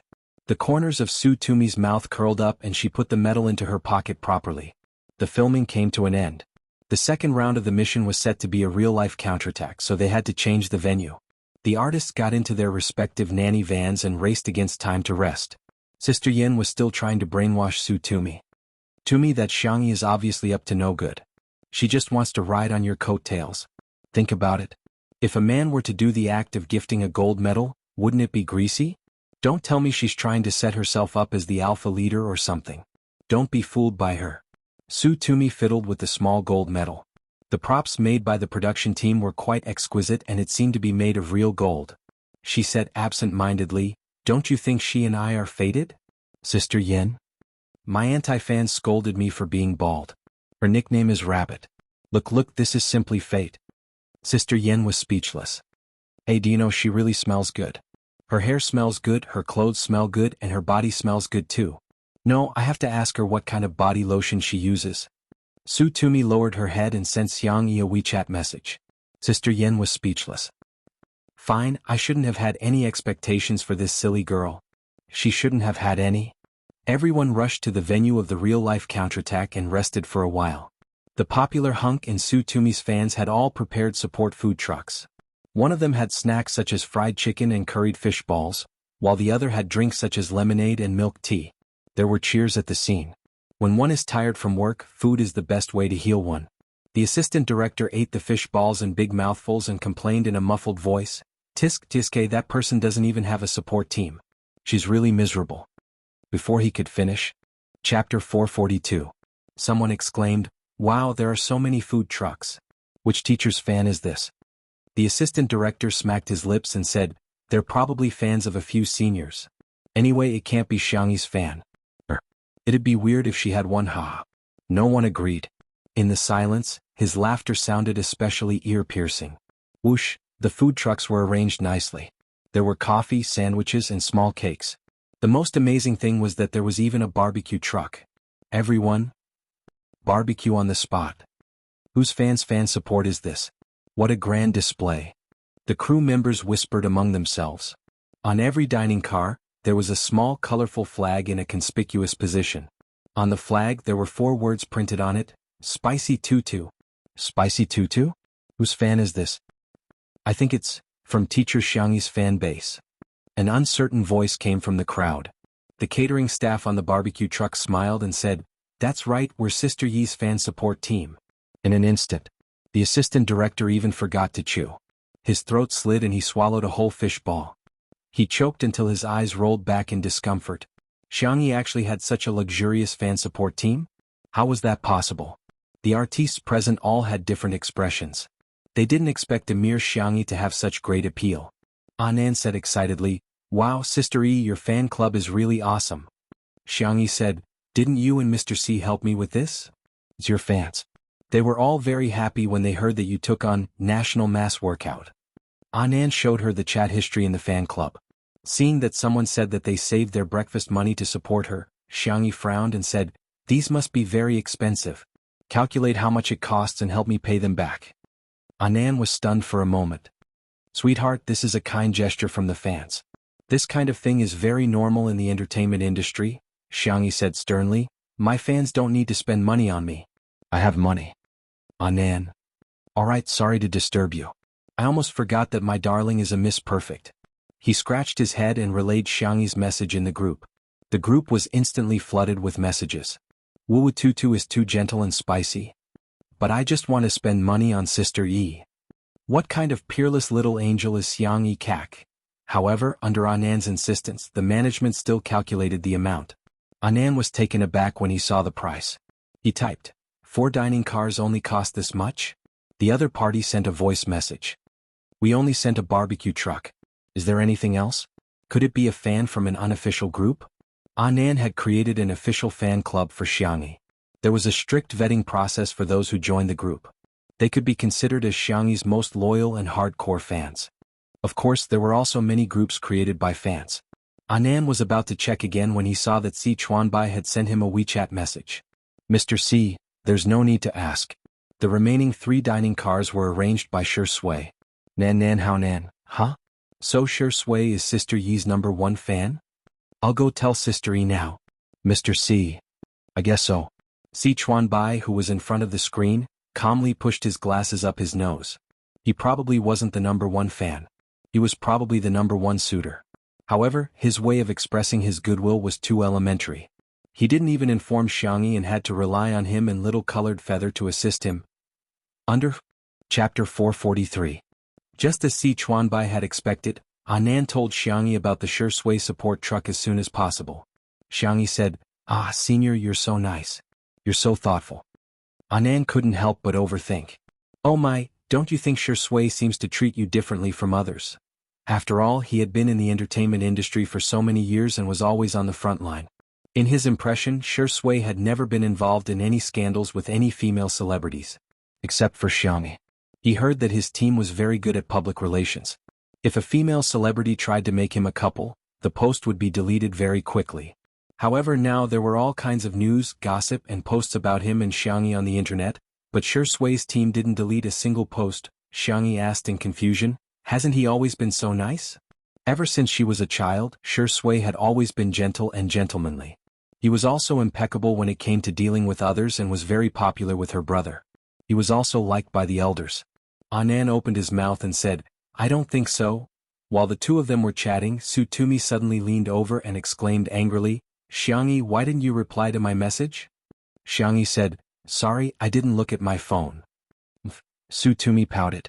She had a sweet and pleasant appearance in the first place, and when she acted coquettishly, it would make one's heart soften. "Tell me then, why do you smell so good?" Xianxia didn't know whether to laugh or cry. She sent her the link of the body lotion that she often used and casually said, "Do you like sweet perfumes? Give me an address, then I'll send you some homemade perfume later." Sutumi asked in surprise, "You know how to make perfumes?" Xianxia said, "I'm an amateur." Sutumi believed her, but she didn't want to dampen Xianxia's enthusiasm. After she was rejected when she sent her homemade soap to others previously, she didn't want to make any more handmade products. "Okay, I'll try it then." The two of them chatted for a while and rushed over when they heard the director shouting through the loudspeaker. Recording countdown, 5, 4, 3, 2, 1. Now, I'll announce the rules of the game this time. This round uses the real-life CS competitive mode. The game is divided into two teams, red and blue. There are two ways to win. One is to kill all the members of one team, and the other is to take the other team's flag first. Members of both sides, please guard your own flags and try your best to kill the opposing players. The player with the most kills or the greatest contribution will be the individual MVP of this round. That's all. The game starts now. All the artists were blindfolded and brought to different areas. The moment he saw the light again, he felt a slight pain in his eyes. Xianxia narrowed her eyes and quickly adapted to the light. She began to judge the environment she was in. Before coming here, Anan had changed her hair into a bun. Xianxia casually broke a branch of a plant, weaved it into a hat and put it on. She rubbed the toy gun in her hand. It was an imitation of a sniper rifle called the Fall of the Gods, and it even came with a scope. Xianxia was not in a hurry to look for her teammates. Instead, she first hid the team's flag in a secluded place. In order to ensure the gaming experience, there were no cameramen following them. However, there were cameras all around and there was one above each artist's head. The sound of footsteps could be heard. Xianxia skillfully lay prone in the secluded place, loaded the gun, scoped in and aimed at the source of the sound. The person who came was not wearing the blue team's badge. Bang! Xianxia fired without hesitation. Chapter 444. The shot was decisive and firm. The girl's long eyelashes fluttered, and her fingers on the trigger were fair and soft. She didn't tremble at all. She shot him in the heart. The blue dye exploded and covered his upper body. The popular little fresh meat, Junhan, was at a loss. He had a feeling that it was over before it even started. The announcement sounded. Player Xianxia has killed player Junhan. Player Junhan is out. Immediately afterwards, another announcement sounded. The resurrection card has taken effect. Player Junhan has been resurrected. 2 more lives? Xianxia raised her eyebrows and was about to fire a second shot when she heard Junhan hurriedly say, "Sister E, don't shoot, he's one of us." He hurriedly took out the blue team badge from his pocket and put it on. Xianxia was speechless. "So I killed my teammate for the first time?" She walked out from behind the tree feeling a little embarrassed. "Sorry, I thought you were on the red team." Junhan sighed. "I deliberately took off the badge to confuse my opponent, but I didn't expect to confuse my teammate." In the director's office, the director laughed so hard that he was almost out of breath. He could already imagine how overjoyed the audience would be when they saw this scene. This little accident was naturally funny and was not something that could be written in a script. Xianxia and Junhan walked together. Junhan was a talent show winner and was very good at business and socializing. Even if he didn't have anything to say, he could still strike up a conversation with Xianxia. "I've watched Two Under One Roof. Xiaonaofu and little Shiji are so cute. The scene of Shui running with them every day is so funny. It was normal to walk dogs, but it was rare to walk cats, let alone run with them. Xiaonaofu was often as tired as a dead dog and had to stay in Shui's pocket for the second half of the journey. It would stick its head out and pant heavily." Xianxia asked with a subtle expression. "Running? Did he bully Xiaonaofu?" Stunned, Junhan said hesitantly, "Sister E, aren't you going to watch the replay?" Xianxia shook her head. Junhan was speechless. He felt like he had accidentally dug his own grave. He hurriedly changed the subject. "The item I got in the previous round was the resurrection card. What about you, senior?" In the previous round, Junhan was ranked second. Xianxia, not yet. She took out a small envelope from her pocket and opened it. There was a card inside. Elimination card, description. Using this card can eliminate one player. Wow, this card is good. Sister E, keep it well. You might be able to use this to turn the tables, Junhan said as he leaned towards Xianxia. He didn't dislike CP fans. On the contrary, he knew what CP fans would bring. Besides, in the current environment of the industry, even if there were rumors about a couple, it was mostly about female artists. Even if she scolded him, what was it in the face of traffic and profits? However, Xianxia did not intend to cooperate with him. She quietly widened the distance between the two of them. Junhan vaguely realized that she was rejecting him, but he refused to give up. He asked, Sister E, are you tired? Do you want to take a break? Xianxia glanced at him. Junhan didn't know if it was an illusion, but he felt that she was a little disgusted with him. The girl stopped and broke a branch with a crack. She then broke off the branch with her bare hands and handed it to Junhan calmly. If you can't walk, I can use this to pull you. Junhan? Did she interpret his concern as her stamina being poor? It's not convenient to carry you. How about I carry you? Xianxia asked sincerely. Chapter 445. Xianxia was telling the truth. Although she was stronger than ordinary girls and knew how to use her skills, Junhan was still tall and it would be more troublesome to carry him on her back. However, it would save her a lot of effort to carry him. Junhan forced a smile and said, No need. Xianxia's eyes were clear and bright. Can you? Can you persist? If you can't, don't force yourself. Junhan exclaimed, I can really? Xianxia shoved the branch to him and said, Then use it as a crutch. If necessary, you can use it as a weapon. Junhan was obviously much quieter during the rest of the journey. Gradually, 5 players were eliminated. There were 3 people left in the blue team and 2 in the red team. The players in the red team were all eliminated by Xianxia. Junhan was also able to witness Xianxia's terrifying hit rate. All of them were shot in the heart without exception. He suspected that if it weren't for safety considerations, Xianxia might have shot him in the head. Passing by the water source, the 2 of them successfully met up with their third teammate, by Wuxia. At the same time, Su Tumi screamed from not far away, Don't come over, help! Bai Wuxia was considered a respected senior. Although he wasn't very popular now, he had a high status in the circle. He said, This isn't a trap, right? A honey trap to lure the enemy in. Xianxia said with a solemn expression, I'll go take a look. Bai Wuxia said confidently, Xianxia, you don't understand. You'll fall into their trap as soon as you go. You're the sharpshooter of our team. If you fall into their trap, how are we going to win? Junhan hesitated for a moment, but he didn't refute, tacitly agreeing with Bai Wuxia. Although it was a variety show, the audience admired the strong. Who wouldn't like to be on the winning side? Xianxia's attitude was very firm. I'll go take a look. Winning or losing is just a game, but what if Su Tumi is really in danger? The young girl's footsteps were light as she scurried towards the source of the sound. Bai Wuxia and Junhan looked at each other and had no choice but to follow her. Su Tumi was very unlucky today as she didn't run into any teammates, but she was lucky enough to kill 2 players. She proudly hummed a little tune and accidentally walked into the depths of the forest. Suddenly, a man emerged from the bushes. His clothes were tattered and his eyes were fierce. Su Tumi initially thought that it was the plot arranged by the production team, but in the blink of an eye, she realized that something was wrong. There were dried bloodstains on the man's clothes. It wasn't something that could be dyed with those prop pigments. It was real human blood. Su Tumi reacted and stumbled forward. As soon as she ran, it was as if she had ignited some kind of danger signal. The man behind her quickly chased after her. It was as if a beast had locked onto its prey. Su Tumi was even more certain that this person was definitely not arranged by the production team. She screamed with all her might and gestured to every passing camera, hoping that someone would come and save her. In the director's office. Seeing this scene, the director and the others turned pale with fright. They hurriedly ordered more than a dozen staff members to rush over. This person can't be a fugitive, right?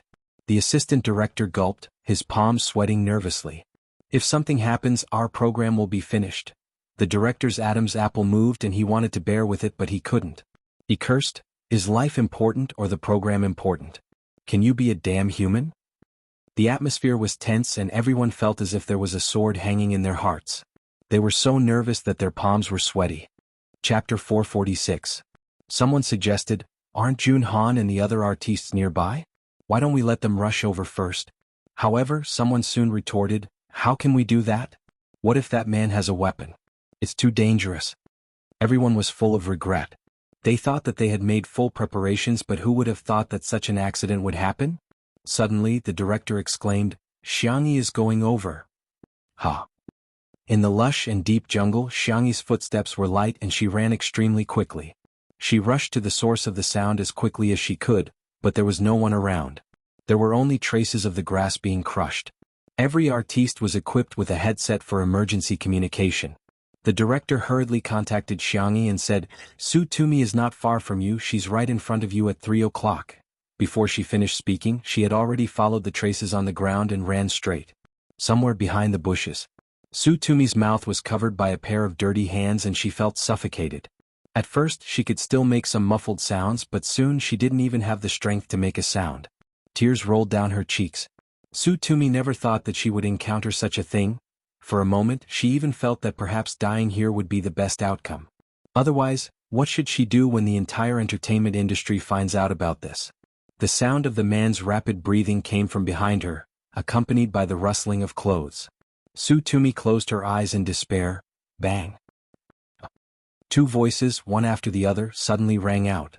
The first was the sound of a toy bullet exploding. The second was the man's painful shriek behind her. Su Tumi opened her eyes abruptly and saw Xianxia's slender figure in a trance. The young girl was wearing a camouflage uniform and a hat made of branches on her head. There were leaves hanging on her eyebrows and her gaze was terrifyingly cold. She held the sniper rifle and fired a second shot at the man. Both shots were headshots.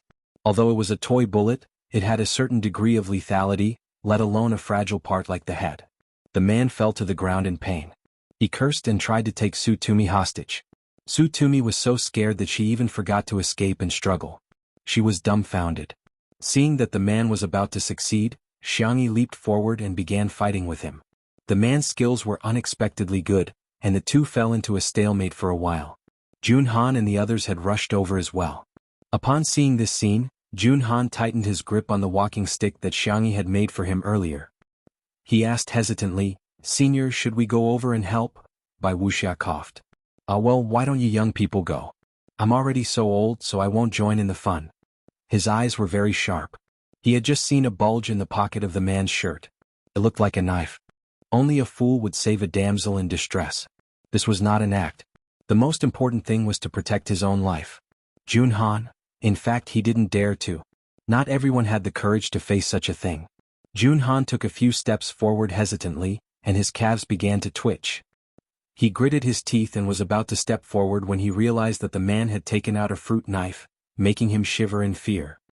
Why is there a knife? Wuxia looked as if he had expected it and comforted him. Someone will come over later. Let's stand further away. If Xianxia can't hold on, we'll be in trouble. Chapter 447. Little did they know that their conversation was all picked up by the equipment and transmitted back to the director's room. All of a sudden, the room was silent and even the sound of breathing seemed to have disappeared. To be fair, Wuxia was right. Legally speaking, there was no obligation to save others without ensuring one's own safety. However, what he said made her feel especially uncomfortable. If they were strangers, it would be fine, but Xianxia and Su Tumi were considered colleagues. Yet, he stood by and watched the two girls fall into danger. Su Tumi screamed, drawing everyone's attention back to Xianxia. The young girl couldn't dodge in time and was slashed on her cheek. However, she also found a flaw in the man's defense and removed his arm. She kicked the knife away and restrained him with her knee. The man refused to give up and the two of them got into a fight. Xianxia's forehead was covered in sweat and her fair face was flushed. However, she didn't forget to remind Su Tumi, leave first. Su Tumi's eyes were red and there were still traces of tears. She nodded and stumbled towards Junhan and Wuxia. Wuxia's expression changed drastically. Tumi, don't run towards us. What if that man breaks free?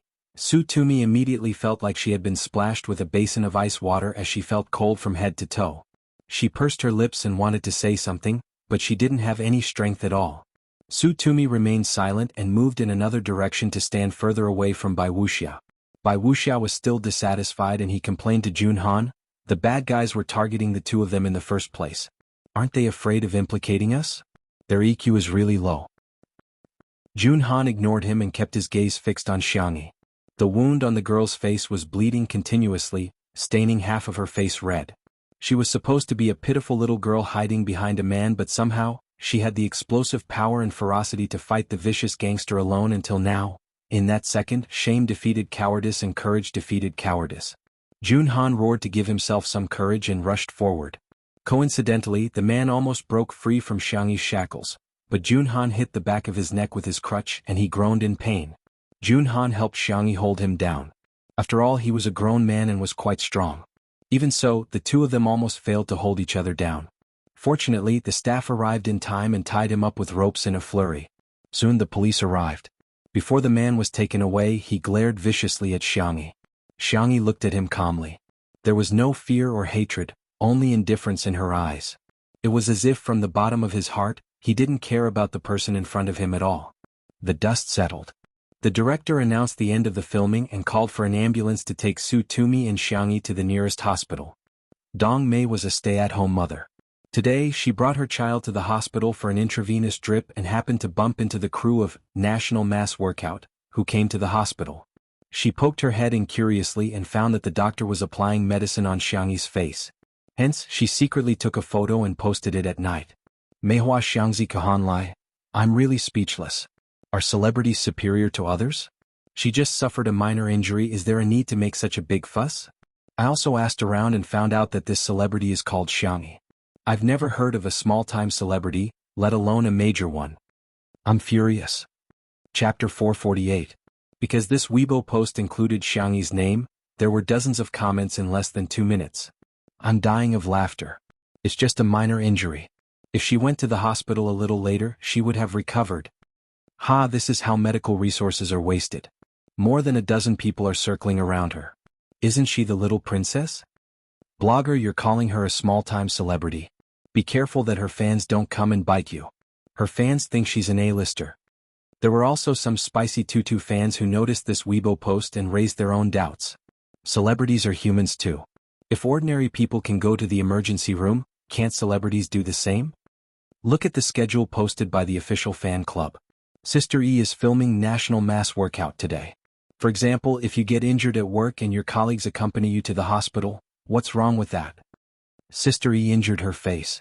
Even if she's not an artiste, it's still a big deal for an ordinary girl to have her face injured. There are only 2 doctors and nurses among the dozen or so people. The others are obviously staff. How can they criticize her? Dong Mei paid the fee and opened her Weibo account excitedly. She had never received so many comments on her Weibo posts in the past. Now she saw that there were hundreds of comments below, and there were also fans and haters arguing fiercely. She felt as if she had suddenly gained a sense of existence and many people were paying attention to her. Her vanity was greatly satisfied. Hence, Dong Mei posted 2 more Weibo posts. Meihua Xiangzi Kahanlai? I heard from other patients that they even used a stretcher. I wonder why someone with an injured face has to sleep on a stretcher? Meihua Xiangzi Kahanlai. I bumped into by Wuxia when I was paying the bill. He doesn't look old at all. He's still as elegant as ever. He's especially charming. TSK, the entertainment industry is still the best. He'll even take the initiative to help the younger generation pay, unlike some small-time celebrities who wish they could wrap themselves up like mummies. These 2 Weibo posts aroused the anger of many netizens. Through the screen, the netizens attacked Xianxi, other celebrities, and the culture of the entertainment industry as if everyone was a judge. Dong Mei enjoyed the dense comments with relish. She even ignored her son who told her that he was thirsty and wanted some water. After Su Tumi's diagnosis came out, she was greatly shocked and needed to rest well. Junhan also suffered some scratches. On the contrary, Xianxi was the one with the most serious injuries.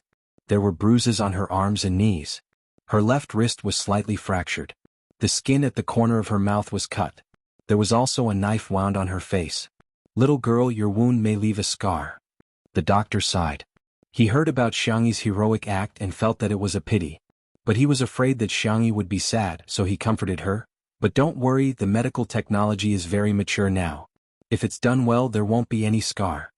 Xianxi thanked him and handed a tissue to Anan with her right hand. She said helplessly, all right, don't cry. She didn't cry, but Anan cried miserably. Moreover, he was wailing loudly. Oh my God, you scared me to death. It's all my fault, I should have stayed with you. Wah wah wah wah. He burped, feeling both funny and sad. Xiangyi, I'm really fine, it doesn't hurt at all. I've suffered much more serious injuries in the past and I didn't even cry. In the next second, a slender and tall figure appeared in front of her. Xiangyi suddenly felt a little pain.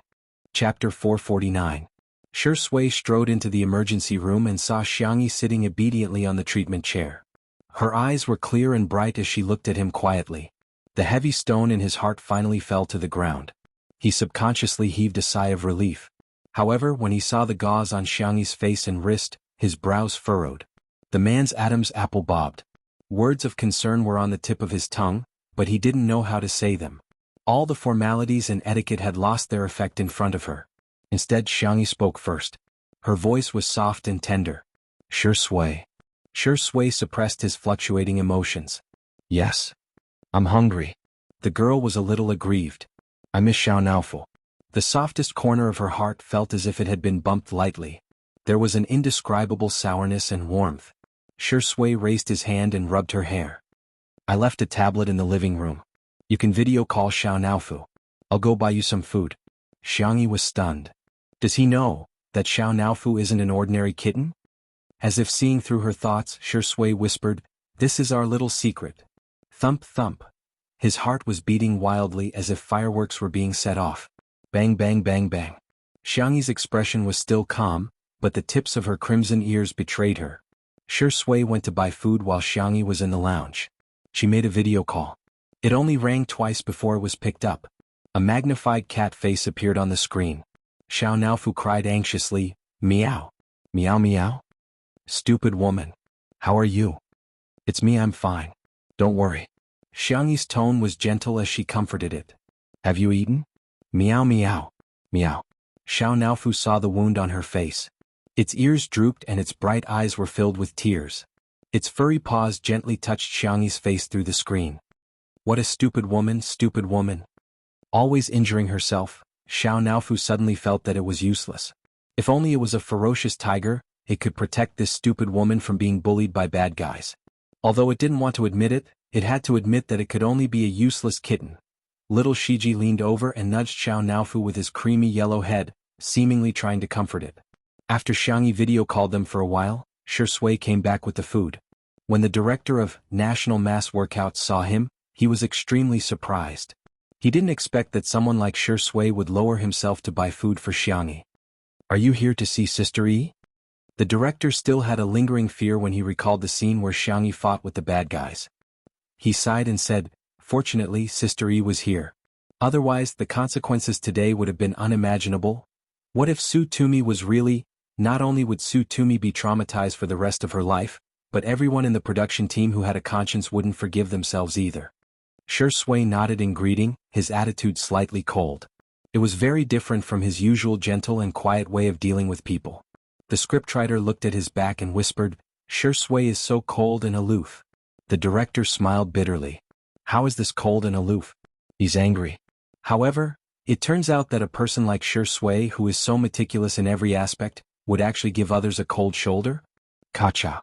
Dong Mei secretly took a photo of Shui's silhouette and was extremely agitated. She immediately posted it on the internet. Chapter 450. Meihua Xiangzi Kohan Lai. How delicate can a female celebrity be? It's just a flesh wound, yet she still has the cheek to ask Shui to buy food for her. I'm impressed. On the hospital bed, her son said weakly, Mommy, I'm cold. What are you cold for? Don't bother me. Dong Mei hollered impatiently. Mommy is busy.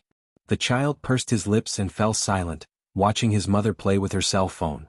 Is the cell phone more important than me?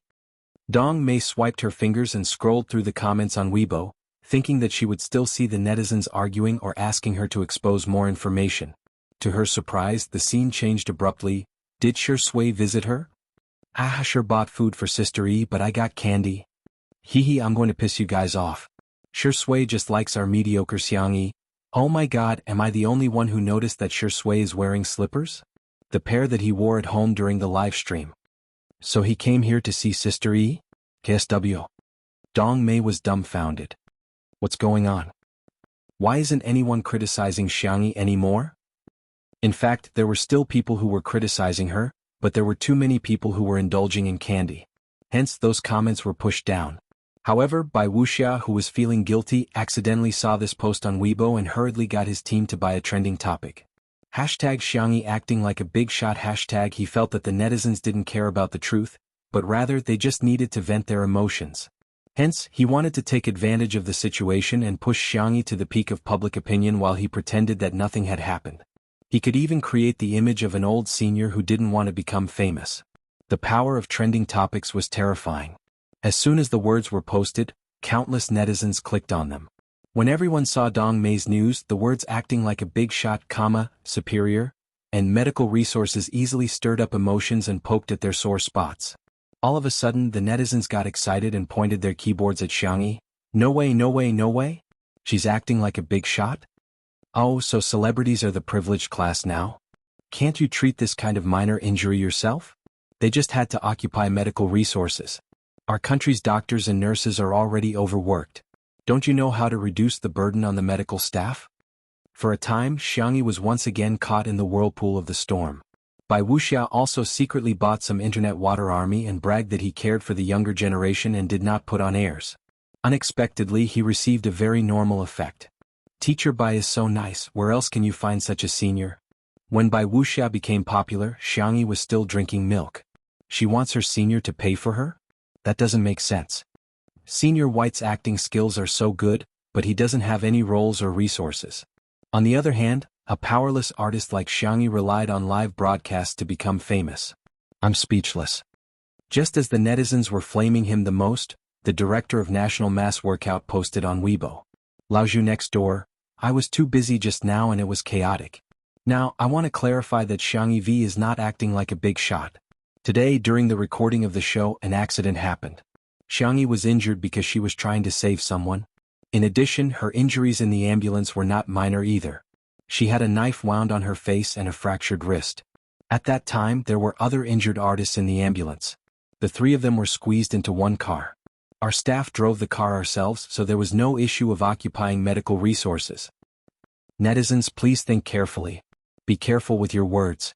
Be careful. Chapter 451. The three exclamation marks expressed Director Zhu's indignation.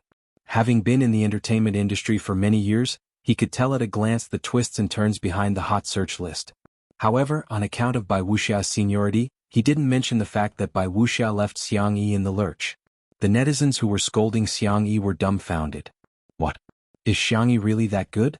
She's willing to sacrifice herself to save others? However, the focus of the Spicy Tutu fans was on the injury, and they all felt their hearts ache. What's going on? Oh my god, a knife wound? And on her face? And a bone fracture. What exactly happened? Xianxia is so pitiful, her old mother is about to cry. There was a huge uproar on the internet. The lounge was quiet and cozy. Xianxia scooped up steamed chestnut pumpkin with a spoon and ate it while Shui peeled an egg for her with his slender fingers. Is there anything else you want to eat? He asked. Xianxia thought about it and tilted her head. Spicy hot pot? You can't eat spicy food now. I was just thinking about it. Don't even think about it. Shui handed her the peeled egg. Xianxia was both upset and angry. She bit off half of the egg in one bite and choked until her face turned red. Fortunately, Shui poured her a glass of warm water in time. Eat slowly, he said in a helpless and doting tone. Xianxia paused and changed the subject in order to hide her embarrassment. When did you find out about Xiao Naofu? Shui raised his eyebrows. Isn't it obvious? Which kitten knows how to act and is so good at acting? Xianxia was speechless. That's true. What else do you know? Xianxia asked tentatively. She was just asking casually, but to her surprise, Shui looked at her deeply and said, The you from last year wasn't you, was it? Xianxia was speechless. Her eyes widened in shock. He can tell? Shui said gently, After all, I'm a professional at acting. Many things could be acted out, but what was acted out was ultimately just an act. It wasn't completely real. Xianxia recalled the scene of her transmigration and felt a little guilty. That me, did I do anything to you at the hotel that day? Shui slowly picked up an apple and peeled it. There was a hint of teasing in her lazy voice. Sister E, do you think that you will succeed? He threw the question back. Xianxia panicked even more. No, it can't be that something really happened, right? Are you okay? Were they bullied? Was she taken advantage of? Have you been wronged? The handsome man had a pair of deep and charming peach blossom eyes. Sister E, what are you worried about? Are you afraid that I'm not clean? Xianxi's ears began to turn red as soon as she heard his flirtatious words. That's not what I meant. Cleanliness or not, it's all the shackles of the secular ethics. It shouldn't become prejudice and be taken to heart. Whoosh, Shui closed the distance between the two of them. His eyes were pure black as he stared at the young lady in front of him without blinking. So, Sister E, what you mean is that no matter what kind of person I am, Sister E won't mind? Xianxia vaguely felt that his words were a trap. However, she trusted Shui too much and instinctively replied with a soft, yes. Then what if I'm a bad person? Shui asked with a smile. Xianxia retorted instinctively, no you won't. You're very very good. Then she saw the man in front of her curl his lips. What should I do? I don't want to be a good person at all. Chapter 452. Xianxi's eyelashes fluttered. Before she could react, her eyes were covered. It was a sudden darkness. Shui. She called out to him in confusion. There was doubt in her voice. But she was not afraid. Shui paused in his movements.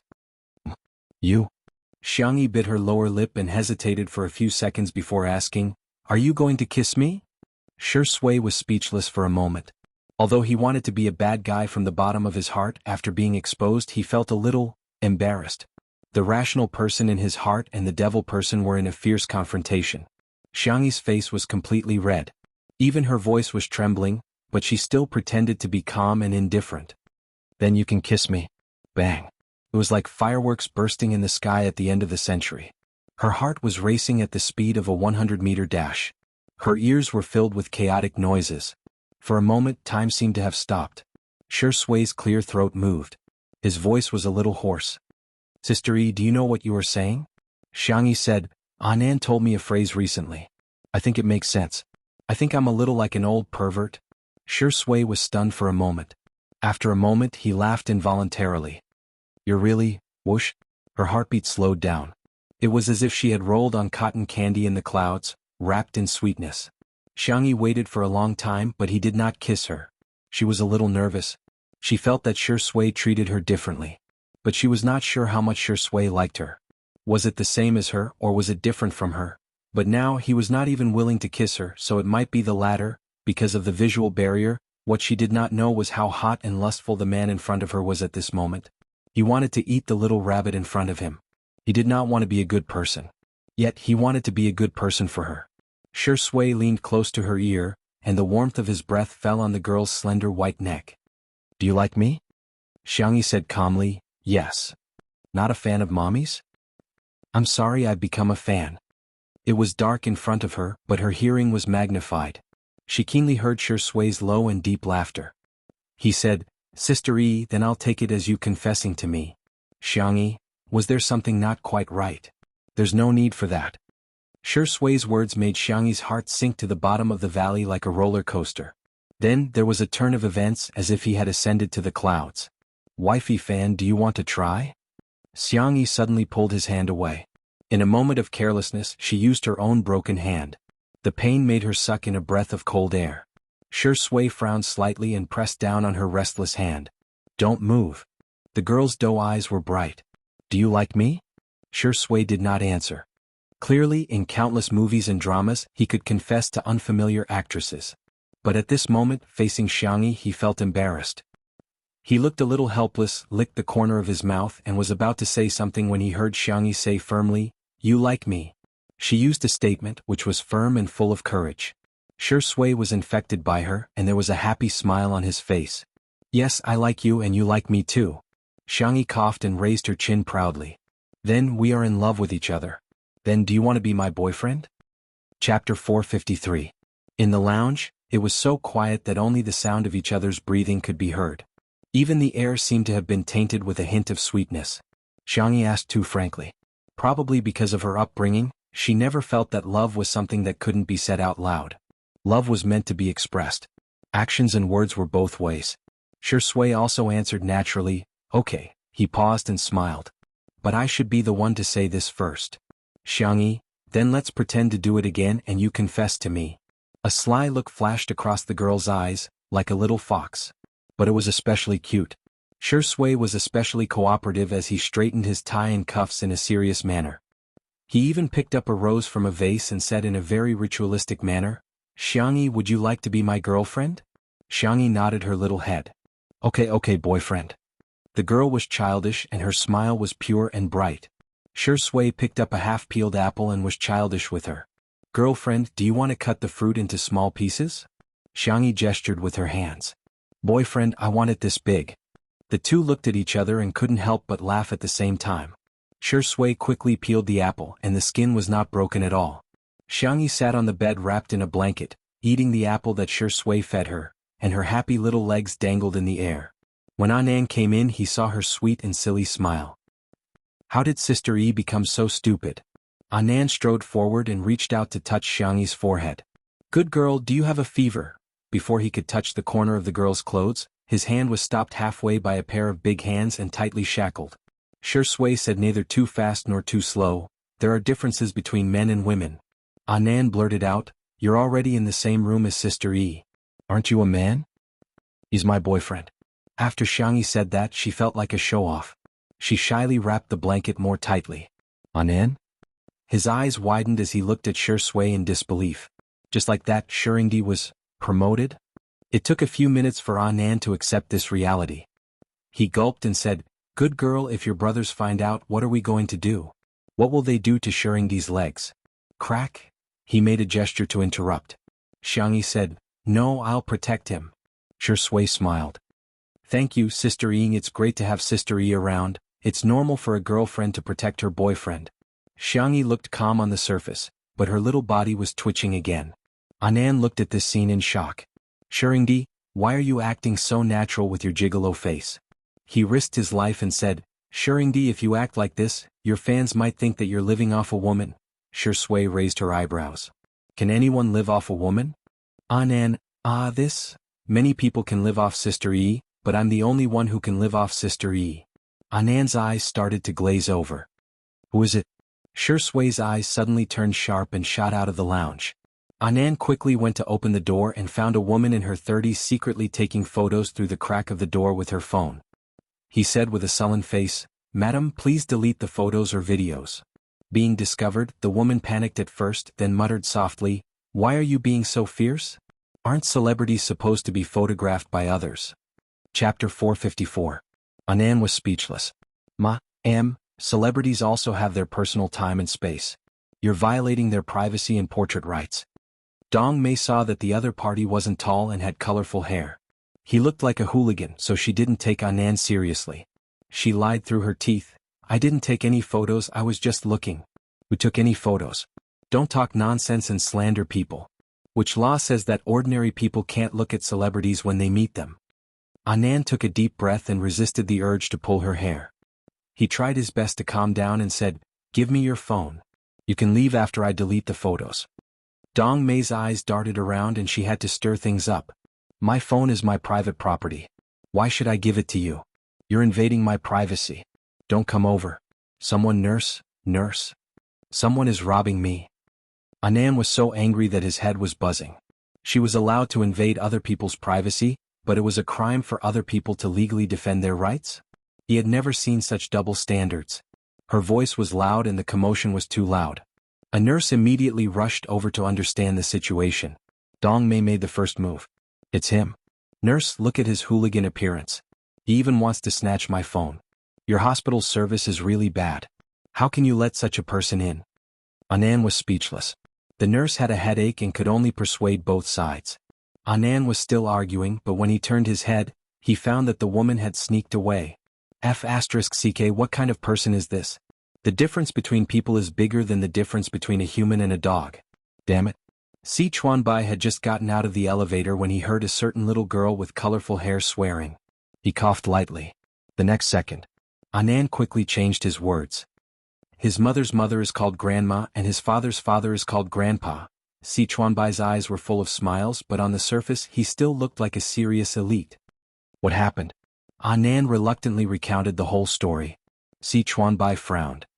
"I'm afraid that woman didn't secretly take 1 or 2 photos. Not long ago a Weibo post was trending. Fortunately, Director Zhu came out to clarify. This hospital was located in a remote area, and there was not much traffic. He refreshed his Weibo. Sure enough, the other party had updated his Weibo, and his words were full of sarcasm.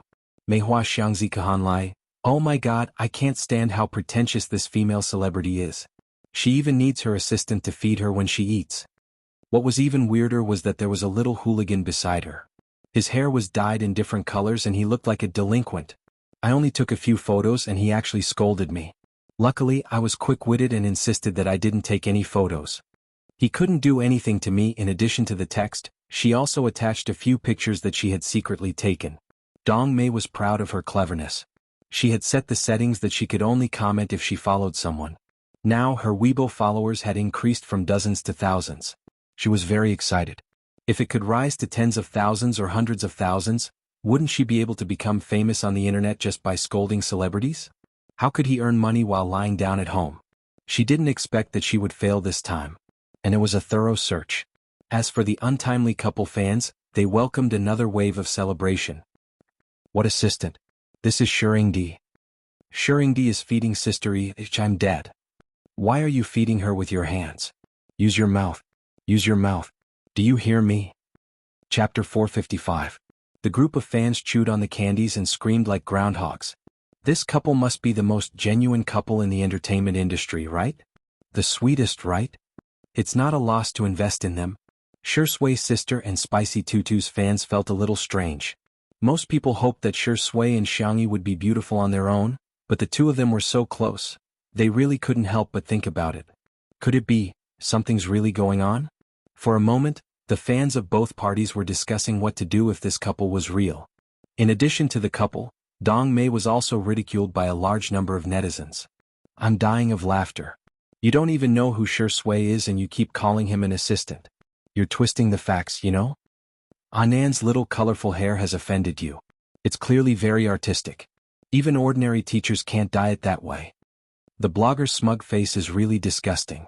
Xiangyi is a celebrity, but she's also a patient. Other things aside, secretly taking photos of her is really tasteless. Looking at the abusive comments on the screen, Dong Mei's expression froze. Public opinion on the internet changed rapidly. 1 second they would praise you to the heavens and the next second they would trample you into the mud.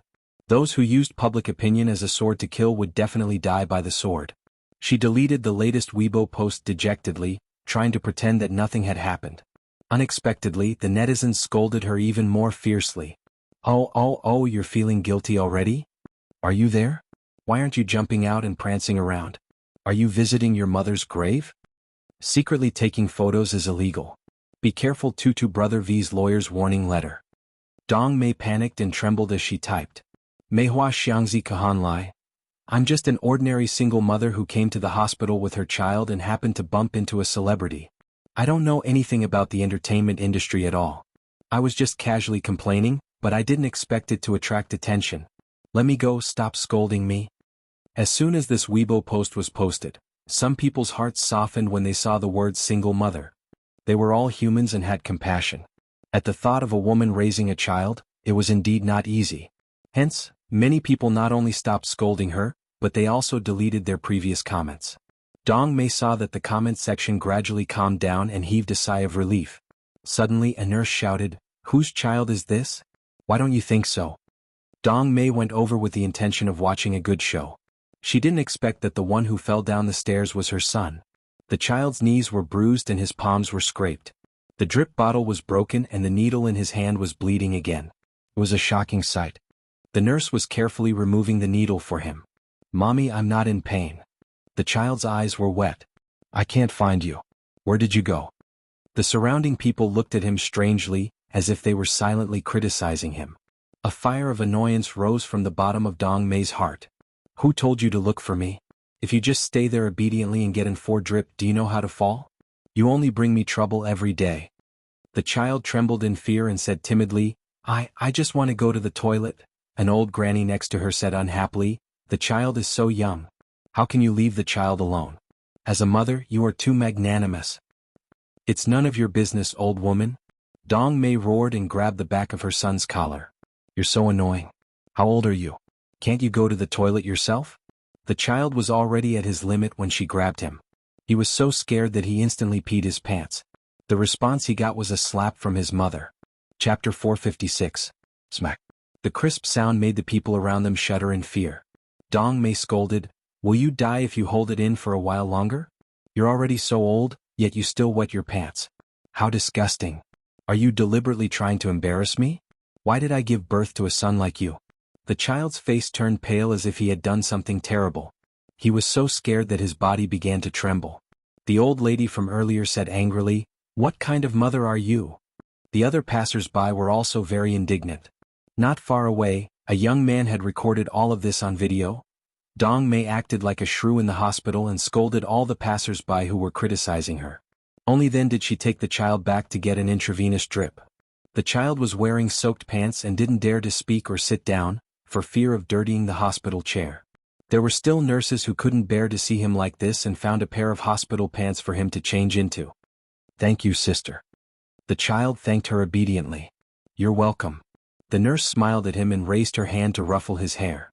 When she returned to her shift, she vaguely heard some patients discussing things like, "This video of her hitting the child is so popular," and "People like her don't deserve to be parents." She glanced at it curiously and realized that the woman in the video was the pitiful child's mother. The nurse clenched her fists, feeling a sense of satisfaction. On this day, countless people's social media platforms were flooded by a small video. The way the mother treated the child in the video was jaw-dropping. That last slap and the child's tearful tears touched countless people's hearts. "You have to take exams to get into school, but why don't parents have to take exams?" She left her child alone and even hit him.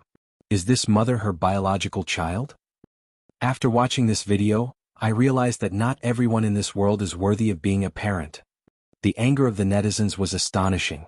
It didn't take long for someone to dig out Dong Mei's information. Her Weibo account did not escape the sharp eyes of the netizens. When they saw that she had posted on Weibo to slander Xianxia, their anger doubled. The backlash of public opinion was also astonishing. Within a few minutes, her Weibo account was completely flooded. Later, Dong Mei's old classmate in real life also revealed that she wasn't a single mother at all. He even posted a screenshot of her family of 3 going on a trip. The evidence was irrefutable. The netizens who found out that they had been cheated were all furious. Was this woman treating them like monkeys? Dong Mei's phone was flooded with countless calls and messages. Even her husband's unit knew that she had hit the child and spread rumors. He might not even be able to keep his job. When she posted her first Weibo post, she never expected that retribution would come so quickly. The woman sat down on the hospital floor and cried bitterly. She regretted her actions. In the lounge, Si Chuanbai walked in and realized that the atmosphere in the room was different. He pushed up his glasses and asked calmly, "You two are together?" Anan followed behind him, his head full of question marks. "No, how could Mr. C tell at a glance?" Xianxia nodded. Shui smiled. "Yes, Sister E is my girlfriend, Anan." Shuringdi actually has such a childish side. Si Chuanbai was indeed a top manager. His first reaction was from the perspective of their work. Then, "Are you going to make it public?" This time it was Sui's turn to nod. However, Xianxia said straightforwardly, "What if you two break up?" Shui? Chapter 457. They had been officially dating for less than an hour, right? She was already considering a breakup? Anan kept coughing and hinting wildly. "Sister E, your way of thinking is too dangerous. Anan, is your throat feeling uncomfortable? I'll make you some loquat cream when we get back." Xianxia blinked and looked at Shui. She said in a gentle and serious tone, "From a logical point of view, there is indeed a possibility of us breaking up. Wouldn't we have to make our relationship public again? Wouldn't that be too troublesome?" Shui. So, the reason why the little girl didn't want to make their relationship public was because she was worried about breaking up? His voice was low and hoarse as he said faintly, "Sister E, do you think I'm troublesome?" "That's not what I meant. I meant that making it public would be troublesome." Shui lowered his eyes. His thick and long eyelashes cast a faint shadow on his cold white skin. He looked pitiful. "You don't have to say any more. I understand. I'll just listen to Sister E." Xianxia wavered. She curled her toes and struggled for a few seconds. Then she said, "Why don't we make it public?" Shui raised his chiseled chin and his dark eyes lit up. "Xianxia, have you agreed to give me a status?" "That's great. So, in Sister Yi's heart, I'm not someone who can't be seen in public." Xianxia was anxious. How could she forget that Shui was a fragile? Her man was her big baby. She had to pamper him. How could she hurt his delicate heart? No, I don't think of you that way. Then what does Sister Yi think of me? She thinks you're very good. Thus, Si Chuanbai and Nan watched helplessly as the little girl wrapped in a small blanket shyly flattered Shui. Nan. Shuringdi, even the tea sage would call you an expert when he sees you. Si Chuanbai looked like he couldn't bear to watch. What gentlemanly, refined, and ascetic persona. Fake, it was all fake. Dogs were Shui's true nature. Director Zhu and the others were so busy that their feet barely touched the ground, but they still took the time to visit Xianxia. An apology would definitely be necessary. After all, if one were to look at it carefully, this was considered a mistake on the part of the production team. But I have good news to share with you, Sister Yi. Director Zhu smiled. Sister Yi, that man is a fugitive. The authorities have wanted him for a long time, but this person is very good at anti-reconnaissance. It seems that he used to be an international mercenary. This time he was forced into a corner by the carpet search and wanted to commit one last crime. He didn't expect to be caught by you. Xianxia said, the credit doesn't belong to me alone. I have to thank Junhan and the others. We worked together to catch him. Director Zhu's impression of Xianxia soared. She was brave enough to stand up for what was right, but she didn't claim credit for herself. She really left a good impression on him. How's Su Tumi? Xianxia asked. Director Zhu hurriedly said, she's much better. The doctor told her to rest quietly. It's just that, ahem. Director Zhu, feel free to speak your mind. Director Zhu said embarrassedly, she has been clamoring to stay in the same ward as you. If there are no empty beds, she can sleep in the same bed as you. Su Tumi was really frightened and had already cried several times. Xianxia said, I'm not staying in the hospital. If she wants to rest quietly, can she stay anywhere? Director Zhu said, the doctor doesn't have any special requirements. Xianxia thought about it and said, why don't you take her to my house? There are many empty rooms in my house. Shui, who was at the side, slowly typed a question mark. Chapter 458. Known facts. Frowny face. I have a girlfriend. My girlfriend has a girlfriend. Request, who can sleep in my girlfriend's bed first, me or her friend? The answer was self-evident. Shui licked the roof of her mouth with the tip of her tongue, feeling slightly displeased. Hearing this, Director Zhu's eyes lit up. That's great. Sister Yi, why don't I go back with you? Shui coughed with a sullen expression. Only then did Director Zhu realize how ambiguous his words were. He hurriedly explained, don't get me wrong, I'm just worried about the filming of this episode. If we redo the filming, Su Tumi won't be able to adjust her state of mind for a while. I don't intend to force you, but there won't be enough time for this episode. Sister Yi's words reminded me that I can divide this episode into 3 rounds of games. The third round will be a vacation and leisure time after the workout. At this moment, Director Zhu still didn't know that in a few years' time, National Mass Workout would not only become the most popular variety show in the country, but it would also become a global hit. They even bought the copyright of the show overseas and took it back to make it into a local show. However, it was not as popular as National Mass Workout. Xianxia didn't have any objections to that. I have no objections. Director, you can make the arrangements as you see fit. I will try my best to cooperate. Director Zhu rubbed his hands and looked at Shui with a chuckle. Since we're all going, you definitely won't be able to avoid being in the spotlight. Shui said indifferently, I'm fine with anything. Apart from 2 Under One Roof, Shui had never been on any variety show before. It wasn't that the production team of National Mass Workout had never invited him, but he had always turned them down. She didn't expect him to agree this time. Director Zhu happily went to discuss with the scriptwriter and planner. Before leaving, he didn't forget to close the door. Director Zhu suddenly reacted. A single man and a single woman in a room? Are these 2 people really a couple? Director Zhu was extremely efficient and he soon came up with a plan for the next filming. When Su Tumi heard that she could go to Xianxia's house, she forced herself to perk up and insisted on riding in Xianxia's ordinary car instead of her luxurious nanny van. Although Xianxia had become the boss of Tomato Entertainment, she still used the same equipment when she went out. She didn't really care about these things. When Su Tumi got into the car, Shui happened to be there too. She was confused. Senior Shi, aren't you going to take your own car? Shui's expression did not change. Sister Yi is injured. I'm here to take care of her. Oh. Su Tumi answered foolishly. After getting into the car, she sat down beside Xianxia. She was barefaced and her skin was in good condition. It was just that her face was very pale, without a trace of blood. Drink some hot water. Xianxia handed him a thermos. Tumi unscrewed the lid of the cup and found that there were wolfberries and red dates soaked in it. She took a sip and felt that it was warm. Her eyes stung and she felt like crying again. Xianxia asked, "Are you okay?" Hearing her soft and gentle voice, Tumi couldn't hold it in any longer. Humans seem to be like that. When they're alone, they can be very strong, but when others suddenly show concern for them, they can instantly break down all their psychological defenses. Tumi burst into tears. She cried so hard that she lost her image as tears and snot flowed out. Shui looked away and looked at the scenery outside the window. Apart from Tutu, he couldn't be bothered to comfort the other women no matter how miserably they cried. Xianxia said, "Tumi." Tumi sobbed uncontrollably and asked, "Do you despise me?" In the next second, Xianxia patted her shoulder and gestured to her. "You can lean here and cry." Chapter 459. Tumi was stunned.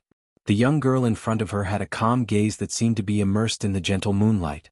Tumi pounced on her neck and burst into tears. She sobbed and said, "Why are you so nice?" Xianxia gently patted her back and said, "Don't be afraid, I'm here." "Woo Xianxia, if you were a man, I'd definitely marry you." Xianxia was about to coax Tumi, but she met Shui's resentful and aggrieved gaze. It was as if she was a heartless man who had abandoned his wife and child. She cleared her throat and said, "It's impossible between us." However, Tumi burst into tears and hugged Xianxia. "I don't dare to close my eyes. Once I do, I'll see that man." Xianxia allowed her to hug her tightly and said softly, "Are you hungry? I have a lot of pigs at home, I can kill one for you." Tumi stopped crying. "Or a chicken. I can make a large plate of chicken and eat it with noodles." Tumi burped and said, "But I still want to drink chicken soup. I haven't had it in a long time. My manager has been telling me to lose weight." Xianxia said, "Kill another one then." Tumi exclaimed, "Wow, can I be good friends with you for the rest of my life?" They arrived at the manor. Li Jinyu looked at Director Zhu and the others in confusion. Aren't they the big shots of variety show directors? Director Zhu greeted enthusiastically, "You're Xiao Li, right? I've watched your show, it turns out that daily filming can be so interesting." "You flatter me, Director Zhu, your show is the most exciting. It's a textbook example." The two shook hands and Li Jinyu felt like he was dreaming. He even secretly told Ruan Qing that he wasn't going to wash his hands for the next 2 days. Unsurprisingly, Ruan Qing rolled her eyes at him. As the deputy director, Ruan Qing had interacted with Director Zhu before. After exchanging a few pleasantries, Ruan Qing asked him about his intentions. Director Zhu said, "Hey, there was an accident during the recording. In order to make up for the time, we're going to add a game called Reward Time. We want the feeling of relaxation after a workout or even a vacation." Li Jinyu instinctively said, "As expected of you, Director Zhu. I can't believe he could come up with such a plan." Director Zhu smiled and said, "We have to thank Sister E for lending us the venue. Alright then, you guys get back to work. I'll go and shoot now." The team of National Citizen was mature and efficient. A group of people methodically installed fixed cameras, set up sound recording equipment, and filmed environmental materials. Li Jinyu gradually felt that something was wrong. "What? Are you here to steal my job?" His eyes widened. "We're both filming daily life. How can I be afraid of a big shot? I can't take it anymore, I want to die." Ruan Qing said, "Finish today's work before you die." Li Jinyu said, "Sister Ruan, you seem like a capitalist who exploits workers in a capitalist society." Ruan Qing smiled. "Since you've said so, then let's work overtime today." Li Jinyu's wails could be heard in the courtyard. Director Zhu originally thought that Tumi wouldn't be able to adjust for the time being, but he didn't expect her to go out with Xianxia after resting for a while. He hurriedly got the cameraman to follow them, thinking that he could capture the romantic scene of Tumi having afternoon tea in the glass greenhouse or feeding the pigeons by the fountain. He then saw the two of them stop in front of the chicken coop. "Which one do you like? I'll kill it and make soup for you." Director Zhu was dumbfounded. Chapter 460.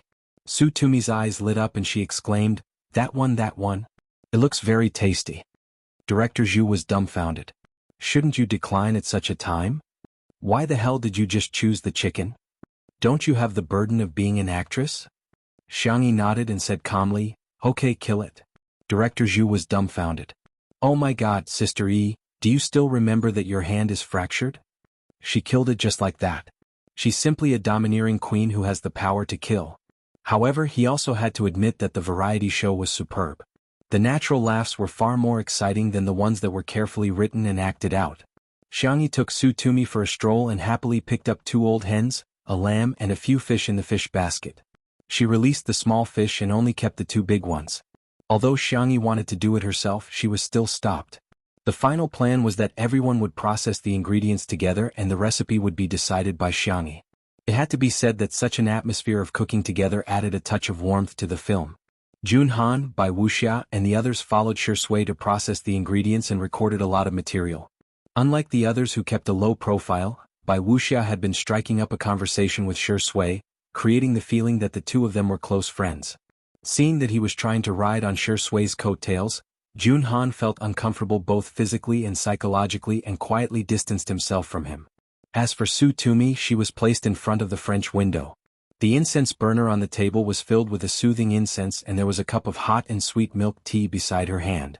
Xianxia placed a small furry blanket on her knees to cover her legs and sat cross-legged on the rattan chair unscrupulously. Su Tumi lamented, "I'm living like a princess here." Xianxia said seriously, "You're the little princess." To be honest, Su Tumi had heard such flattery countless times but she felt that Xianxia's compliments were different from others. "You're the princess who's running away." Xianxia smiled and said, "Your Highness, cheers." The ceramic cups made a crisp sound in the air, symbolizing the friendship between the 2 girls. Director Zhu did not assign any more tasks to them. It really felt like a vacation. Sipping afternoon tea in the glass greenhouse, driving a drone in Little Rabbit Farm, fishing leisurely by the pond, picking fruits in the orchard, tranquil and beautiful, unhurried and leisurely. At night, the daily live stream of 2 Under One Roof began. Director Zhu still wanted to shoot some more material for dinner, so he discussed with Li Jinyu to have a joint production between the 2 variety shows. Although it was said that they were promoting each other, Li Jinyu knew that they were the ones who had the advantage. After all, National Citizen was much more popular than 2 Under One Roof. There were all sorts of dishes for dinner. Not every artiste was good at cooking. Some of the dishes looked very dark. Some people in the live stream were unhappy. "That egg is already black, how can we eat it?" I'm speechless. What does Xianxia mean by this? There are so many people here, is this how she entertains them? How long has it been? She's already become a pampered heiress who doesn't even bother to cook. As soon as those pop-up comments floated past, Su Tumi pushed the plate of devilish tomato scrambled eggs in front of Xianxia and blinked expectantly. "Sister E, try it, I made it for you myself." The netizens in the live stream were speechless. Chapter 461. All of a sudden the pop-up comments were filled with laughter. The slap in the face came so quickly, it's like a tornado. "Ha, Su Tumi's terrible cooking is amazing. Some people are so shameless they just don't learn from their mistakes, huh? Why does Sister E have to cook? She's a guest too, not a chef, okay? Cooking is a favor, not a duty. Please don't use moral coercion." Wang Yao's presence soon livened up the atmosphere. The netizens also came to a sudden realization that there were so many people there today, not guests but for the recording of the show. "I suggest everyone raise a glass to thank Sister E for her bravery today, and thank Sister E for providing us with the venue," Wang Yao said. Su Tumi said, "Sister E is injured so she can't drink. I'll drink on her behalf." She picked up the glass and downed both hers and Xianxia's in one gulp. Wang Yao's brain twitched and he shouted, "Get together! Get together!" The others didn't know what was going on and hence followed suit. In the live stream, "Yawa, stop your dangerous comments. Sweet sister x soft sister, sweet and soft couple, I'm going to stand for 1,000,000 seconds. I'm dying of laughter. Shui has changed from a wife-coveting maniac to a wife-coveting Wang Yao." Wang Yao was yelling enthusiastically when he suddenly felt a chill on his back. He rubbed his arms, only to realize that he had gotten goosebumps. He turned his head sluggishly, only to see that Shui was staring at him with a smirk. Wang Yao shuddered and sobered up. "Sister E, your cat is so clingy, ha." He stiffly changed the subject. Ever since Xianxia returned, Xiaonaofu had been nestled in her arms and refused to go anywhere. It wrapped its paws around her neck coquettishly. Xianxia knew that it was worried about her, so she had no choice but to let it be. She raised her hand and rubbed the back of Xiaonaofu's neck. Xianxia asked softly, "Do you want to drink goat milk?" Meow, it sounded coquettish. Shui reached out. "Give it to me, I'll hold it for a while." Xiaonaofu's face was full of rejection. If it was in the past, Xianxia would have given him a hug. But thinking of what Junhan said, she asked, "Did you bully Xiao Naofu behind my back?" He took it for a run and even threatened to sterilize it if it didn't listen. Sure sway. Oh no, this is bad. The girl's cheeks puffed up slightly. You're not allowed to bully it in the future. Sure sway narrowed his eyes. His long and narrow eyes revealed a hint of danger. Even the cat was more important than him? The man exuded an oppressive aura, and the atmosphere at the table became much colder. Xiao Naofu, on the other hand, looked at Sure Sway with an expression that said, "This Hu is the most favored one."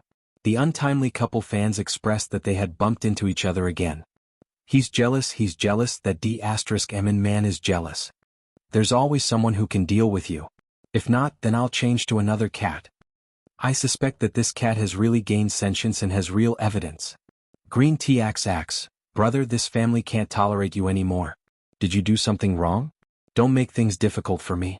You'd better pack up and leave. While the netizens were having fun, they heard Bai Wuxia say shamelessly, "Sister E was very brave today, but if I hadn't brought a rope over, that fugitive would have definitely run away." Everyone was shocked speechless by his confusing speech. Junhan, in particular, had always been ashamed and felt that he was too cowardly for not stepping forward to help. Bai Wuxia's words had directly overturned his worldview. In an instant, everyone was dumbfounded. Bai Wuxia was still speaking with confidence. Chapter 462. My dear viewers, you guys have no idea how dangerous the situation was today. Bai Wuxia's words piqued the curiosity of the netizens who were watching the live stream. So, what exactly happened today? I seem to have seen Director Zhu's Weibo post about Sister E saving the damsel in distress. Who did Sister E save? I'm dying of curiosity, Teacher Bai, hurry up and tell me. Director Zhu's expression changed slightly and he picked up his glass. Come on, Teacher Bai, let's toast. He deliberately changed the topic, but Bai Wuxia was determined to take credit and hence clinked glasses with him perfunctorily. While Xianxia went to make goat milk powder for Xiao Naofu, he continued to narrate, Our filming location in the afternoon is on the mountain. Who would have thought that there would be a fugitive hiding in the mountains? I heard that he has been wanted for a long time and he's a serial killer who specifically targets women. However, Xiao Su ran into him and the situation was critical at that time. Little Su had been dragged away. Fortunately, she was quick-witted and called for help loudly. As soon as I heard her voice, I immediately rushed over. I thought that since Xiao Su is a girl, it's only right for a man to protect a woman, isn't it? Besides, I'm old and Xiao Su and the others are like my children in my eyes. Of course, I have to protect them from harm. The atmosphere at the dining table was extremely strange. Junhan was so embarrassed that he kept digging his toes into the ground. The other artistes involved in the filming looked at each other in dismay. Su Tumi was reminded of those painful memories and she subconsciously bit her lower lip while her hand that was holding the chopsticks trembled. She put down her chopsticks and gripped the hem of her clothes so tightly that her veins were popping out. They were particularly obvious on her fair skin. The negative emotions were overwhelming and pressing down on him. Su Tumi thought that she had already gotten over it, but in fact she hadn't. She was like a drowning person who Xianxia brought to the surface of the water to take a breath of fresh air. After a short moment of salvation, she was forcefully pressed back into the water. There were more comments in the livestream. Oh my god, reality is more exciting than television dramas. Teacher Bai is so nice, if only I could have a senior like him. Hey, Su Tumi was dragged away? Then could she have already been, Seriously, Su Tumi, Teacher Bai saved her. Isn't she going to thank him for saving her life? He was even fawning over Xianxia. Was it because he wanted to play with whoever was popular? If Teacher Bai isn't popular now, could it be that she doesn't even care about him? Bai Wuxia then used the spring and autumn style and the art of language to secretly change the concept and add fuel to the fire. He bragged about himself and even made a concluding speech. Humans are humans because we are different from cold-blooded animals. We have warmth and feelings. When you see others suffering, if you can help them, then help them. People love all living things and all living things love each other. For a moment, many netizens felt that he had a halo behind him. The comments section praised him to the skies. Teacher Bai, awesome. Well said. She's the clear stream of the entertainment industry. To be honest, Bai Wuxia's words are really good. It's not just pure kindness. In a sense, it has risen to the level of ethics, morality, and even religion. It's a whole other world. He's an idealist and an ascetic in life. Unfortunately, such an artist isn't popular. Instead, a pretty face like Xianxia's. It's simply intolerable. Chapter 463. Some netizens expressed their dissatisfaction. Sometimes people only believed what they saw and heard. They believed the information that came in from the outside world without thinking about it. At this moment, everyone felt that Bai Wuxia's image was extremely high and mighty. As for Xiangyi's injury in order to save Su Tumi, it seemed to have become a trivial matter. Jun Han and the others were too embarrassed to expose Bai Wuxia. Su Tumi was in a terrible emotional state and couldn't even utter a single syllable. Shi Sui happened to be absent too, and little Shiji bit her pants and called her to watch them display their affection. By a freak combination of factors, Bai Wuxia actually succeeded in pretending to be cool. Even Li Jianyu was fooled into a daze. Director Zhu, who was beside him, had a sullen expression on his face. Others might not know the details, but he saw it clearly in the director's office. Bai Wuxia didn't save Su Tumi at all. He left her in the lurch right from the beginning. It would be fine if he didn't save her, but how could he have the cheek to take all the credit and even use this matter to create hype? Bai Wuxia's face was flushed with success. Little did he know that in Director Zhu's heart, he had already been blacklisted. Little Su, have some warm soup to warm your stomach. Bai Wuxia took the initiative to scoop a bowl of chicken soup and handed it to Su Tumi. Although the chicken was handled by someone else, Xiangyi was the one who added the spices. She stewed it in the pot for 2 hours and the aroma was overwhelming. Before taking it out of the pot, she skimmed off the oil and sprinkled a little salt on it. A sip of the soup was enough to make one sigh in satisfaction. Previously, Xiangyi scooped 2 bowls of soup for Su Tumi, who drank all of them. However, when she saw the soup that Bai Wuxia scooped for her, Su Tumi felt nauseous and somehow thought that Bai Wuxia's face was that of the fugitive. She retched and left the banquet in a disheveled state. At this moment there was an uproar in the live stream. Isn't she too rude? Teacher Bai scooped soup for her, but not only is she not grateful, she even pretended to vomit? Wow, it's no wonder she's the vase fairy's friend. Birds of a feather flock together. Annoying people play with annoying people. Awesome. Bai Wuxia pretended to smooth things over for Su Tumi and said, "Ah, little Su probably hasn't gotten used to it yet. Girls will definitely take a long time to get over such things." There was a huge wave of comments praising him for his gentleness, meticulousness, and high EQ. Jun Han couldn't help but retort, "Senior, can you not mention this matter in front of big sister Tumi? Every time you mention it, you're hurting her." Bai Wuxia was a little embarrassed.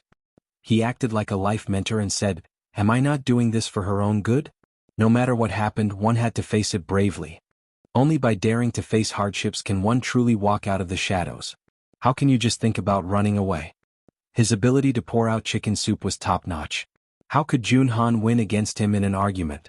He was rendered speechless and could only sulk. All of a sudden, a clear and indifferent voice slowly rang out, "Is there a rule that says you can't escape?" Everyone looked over in unison. Under the blazing bright lights, the girl stood there quietly with the cat in her arms. Bai Wuxia felt guilty and didn't speak as confidently as before. "Well, it makes sense. It does make sense, but there are differences between individuals. Why can't we escape? It's not shameful or ridiculous to escape. It's just a right to choose." Chapter 464. Bai Wuxia tried to use chicken soup to defeat Xiangyi. "Little Xiang, if everyone thinks like you, wouldn't society be in a mess?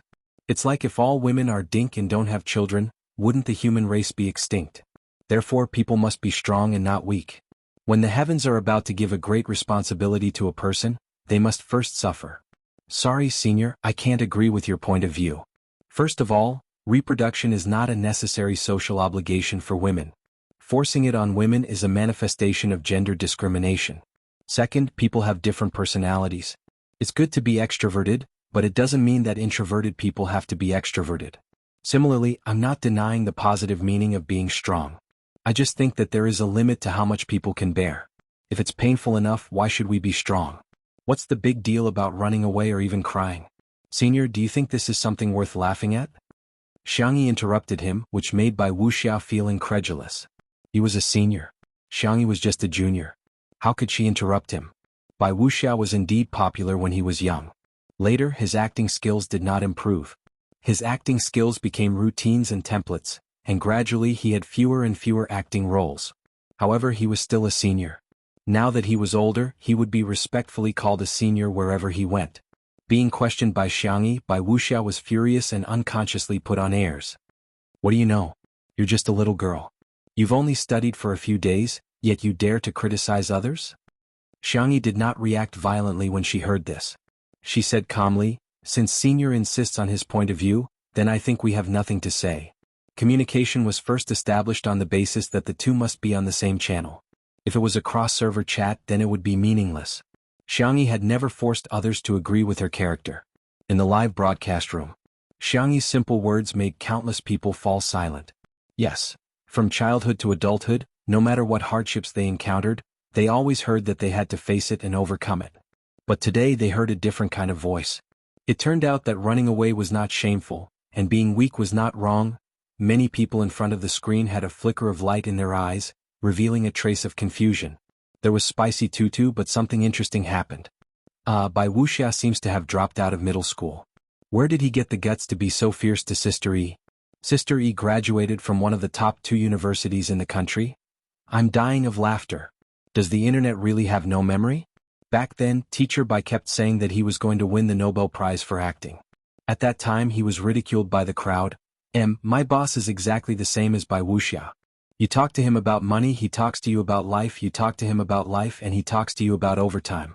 At the same time, he also talks about how the wolf culture 996 is good for young people. Everyone wake up. This kind of person doesn't want to impart any wisdom of life to you at all. He's just using the form of preaching to satisfy his own selfish desires. The atmosphere at the table was very tense. Bai Wuxia put on airs. He thought that even if Xianxia apologized to him, he would show her who was the boss. He wanted her to know that she had to follow the rules when dealing with her seniors. Unexpectedly, Xianxia ignored him and turned her head to ask Junhan, who was beside her, "Where's Su Tumi?" Junhan was stunned. "She seems to have gone to the bathroom." "Thank you." Xianxia nodded and picked up the tissue box and small blanket at the side. "I'll go accompany her." Chapter 465. The young girl's tone was natural and casual, but it made Junhan's heart race. It wasn't the kind of heartbeat that came from love. Using his poor vocabulary to describe it, the most intuitive feeling he had was, he was moved by her gentleness. Junhan suddenly understood why so many people liked Xianxia. The so-called popularity with the audience was actually not metaphysics, but rather, it was just because that person had a unique personality and charisma. In the bathroom, Su Tumi sat on the ground and swiped the screen of her cell phone with trembling fingers. She had lived to the age of 22 and had always been the center of attention. She lived a peaceful life and was always successful in everything she did. Even her entry into the entertainment industry was smooth sailing and her fans treated her like a princess. It was the first time she had come into contact with online violence that was even more terrifying than being called a baldy. "Who told you to wear so little?" "Serves you right." "Did they really do that to you?" Tiske, it's so dirty." "Why did they pick on you instead of others?" "There must be a reason." "I really can't stand your aggrieved expression. You must be very regretful that the other party didn't succeed." "Wow, Su Tumi, you're actually still in the mood to eat. If I were you, I'd take 10 showers in the bathtub." Through the screen she had no idea who the person opposite her was, but she could feel the malice. The more she saw, the redder Su Tumi's eyes became. "Is it really my fault? Is it because I'm wearing too little, because there's something wrong with me, and because I'm not a perfect victim?" Knock, knock. Someone knocked on the door. Immediately afterwards, Xianxia asked in a gentle voice, "Su Tumi, are you okay?" Whoosh, Su Tumi covered her mouth as tears rolled down her cheeks. It was so hot that the back of her hand hurt. She sobbed and said, "Don't come in, I'm just going to the bathroom." As she spoke, she pressed the switch of the faucet, after which the sound of running water filled the air. Xianxia stayed silent for a few seconds and said, "Okay, I'm not going in, I'll be right outside the door. I can chat with you or stay silent." Su Tumi heard a sound coming from behind the door. It seemed that Xianxia had sat down. A door separated the two of them. They were very close to each other. One of them spoke clumsily, while the other was gentle and didn't expose her. "I just wanted to tell you that I'm here." Hearing this, Su Tumi couldn't help but burst into tears. "Wow, you're so annoying. I hate you, Xianxia." "Then, sorry." Xianxia was a little helpless. "I just feel that when you're sad, you'll feel even worse if there's no one by your side." Because she had experienced it before, she didn't want Su Tumi to experience it again. "If you don't like it, I'll leave now. I'll leave the tissue box and blanket here. If you need them, you can open the door and take them. I won't let anyone disturb you." Before he could finish, Su Tumi opened the door and wailed miserably. "You're not allowed to leave." Xianxia said softly, "Okay, I won't leave. I don't really hate you." Su Tumi cried until the tip of her nose was red. What I hate is the chicken soup that bai guy mentioned. I also hate myself for crying. If you don't like his chicken soup, do you want another bowl of my chicken soup? Xianxia asked with a smile. Su Tumi pursed her lips and cried until her shoulders shook. He's already touched it, he's tainted the pot of chicken soup. Xianxia said, it's okay, there's still half a pot. I'll get you a spoon, you can drink from the pot. Su Tumi suddenly felt much better. Chapter 466. In the small kitchen. The firewood in the stove was still warm. Even though so much time had passed, the chicken soup was still piping hot. Su Tumi held the large spoon that Xianxia gave her and blew on it before gulping it down. It was so delicious that she clenched her fists tightly. Before cooking, the oily parts of the old hen were removed and freshly picked mushrooms were added to absorb the oil. Hence it wasn't greasy at all. The red dates and wolfberries not only gave the chicken soup a bright color, but also added just the right amount of sweetness. After drinking the soup, she took a sip of the mushrooms that were filled with the rich chicken soup. It was as if fireworks had exploded in her head and all her feelings were summed up in 2 words.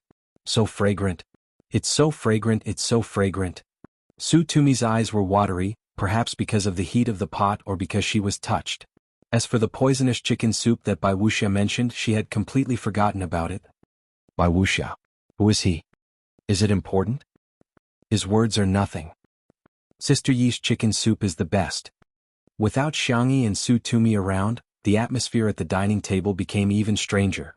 Wuxia couldn't take it anymore and hence, he spoke loudly again, trying to belittle Xianxia to prove that he was right.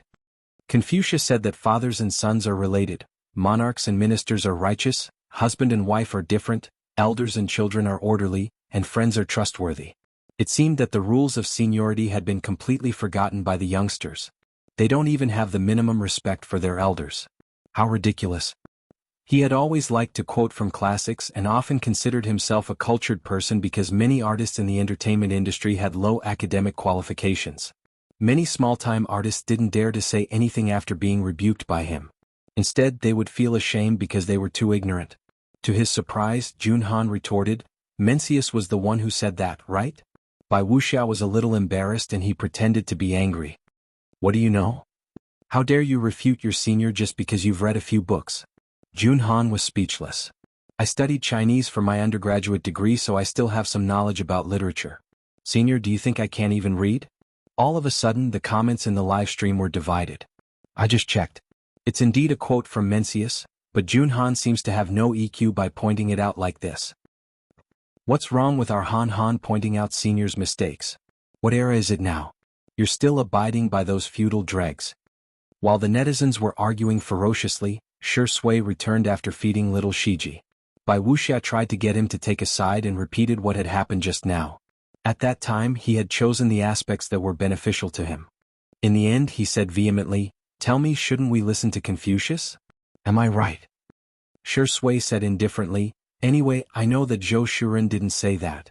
Wuxia.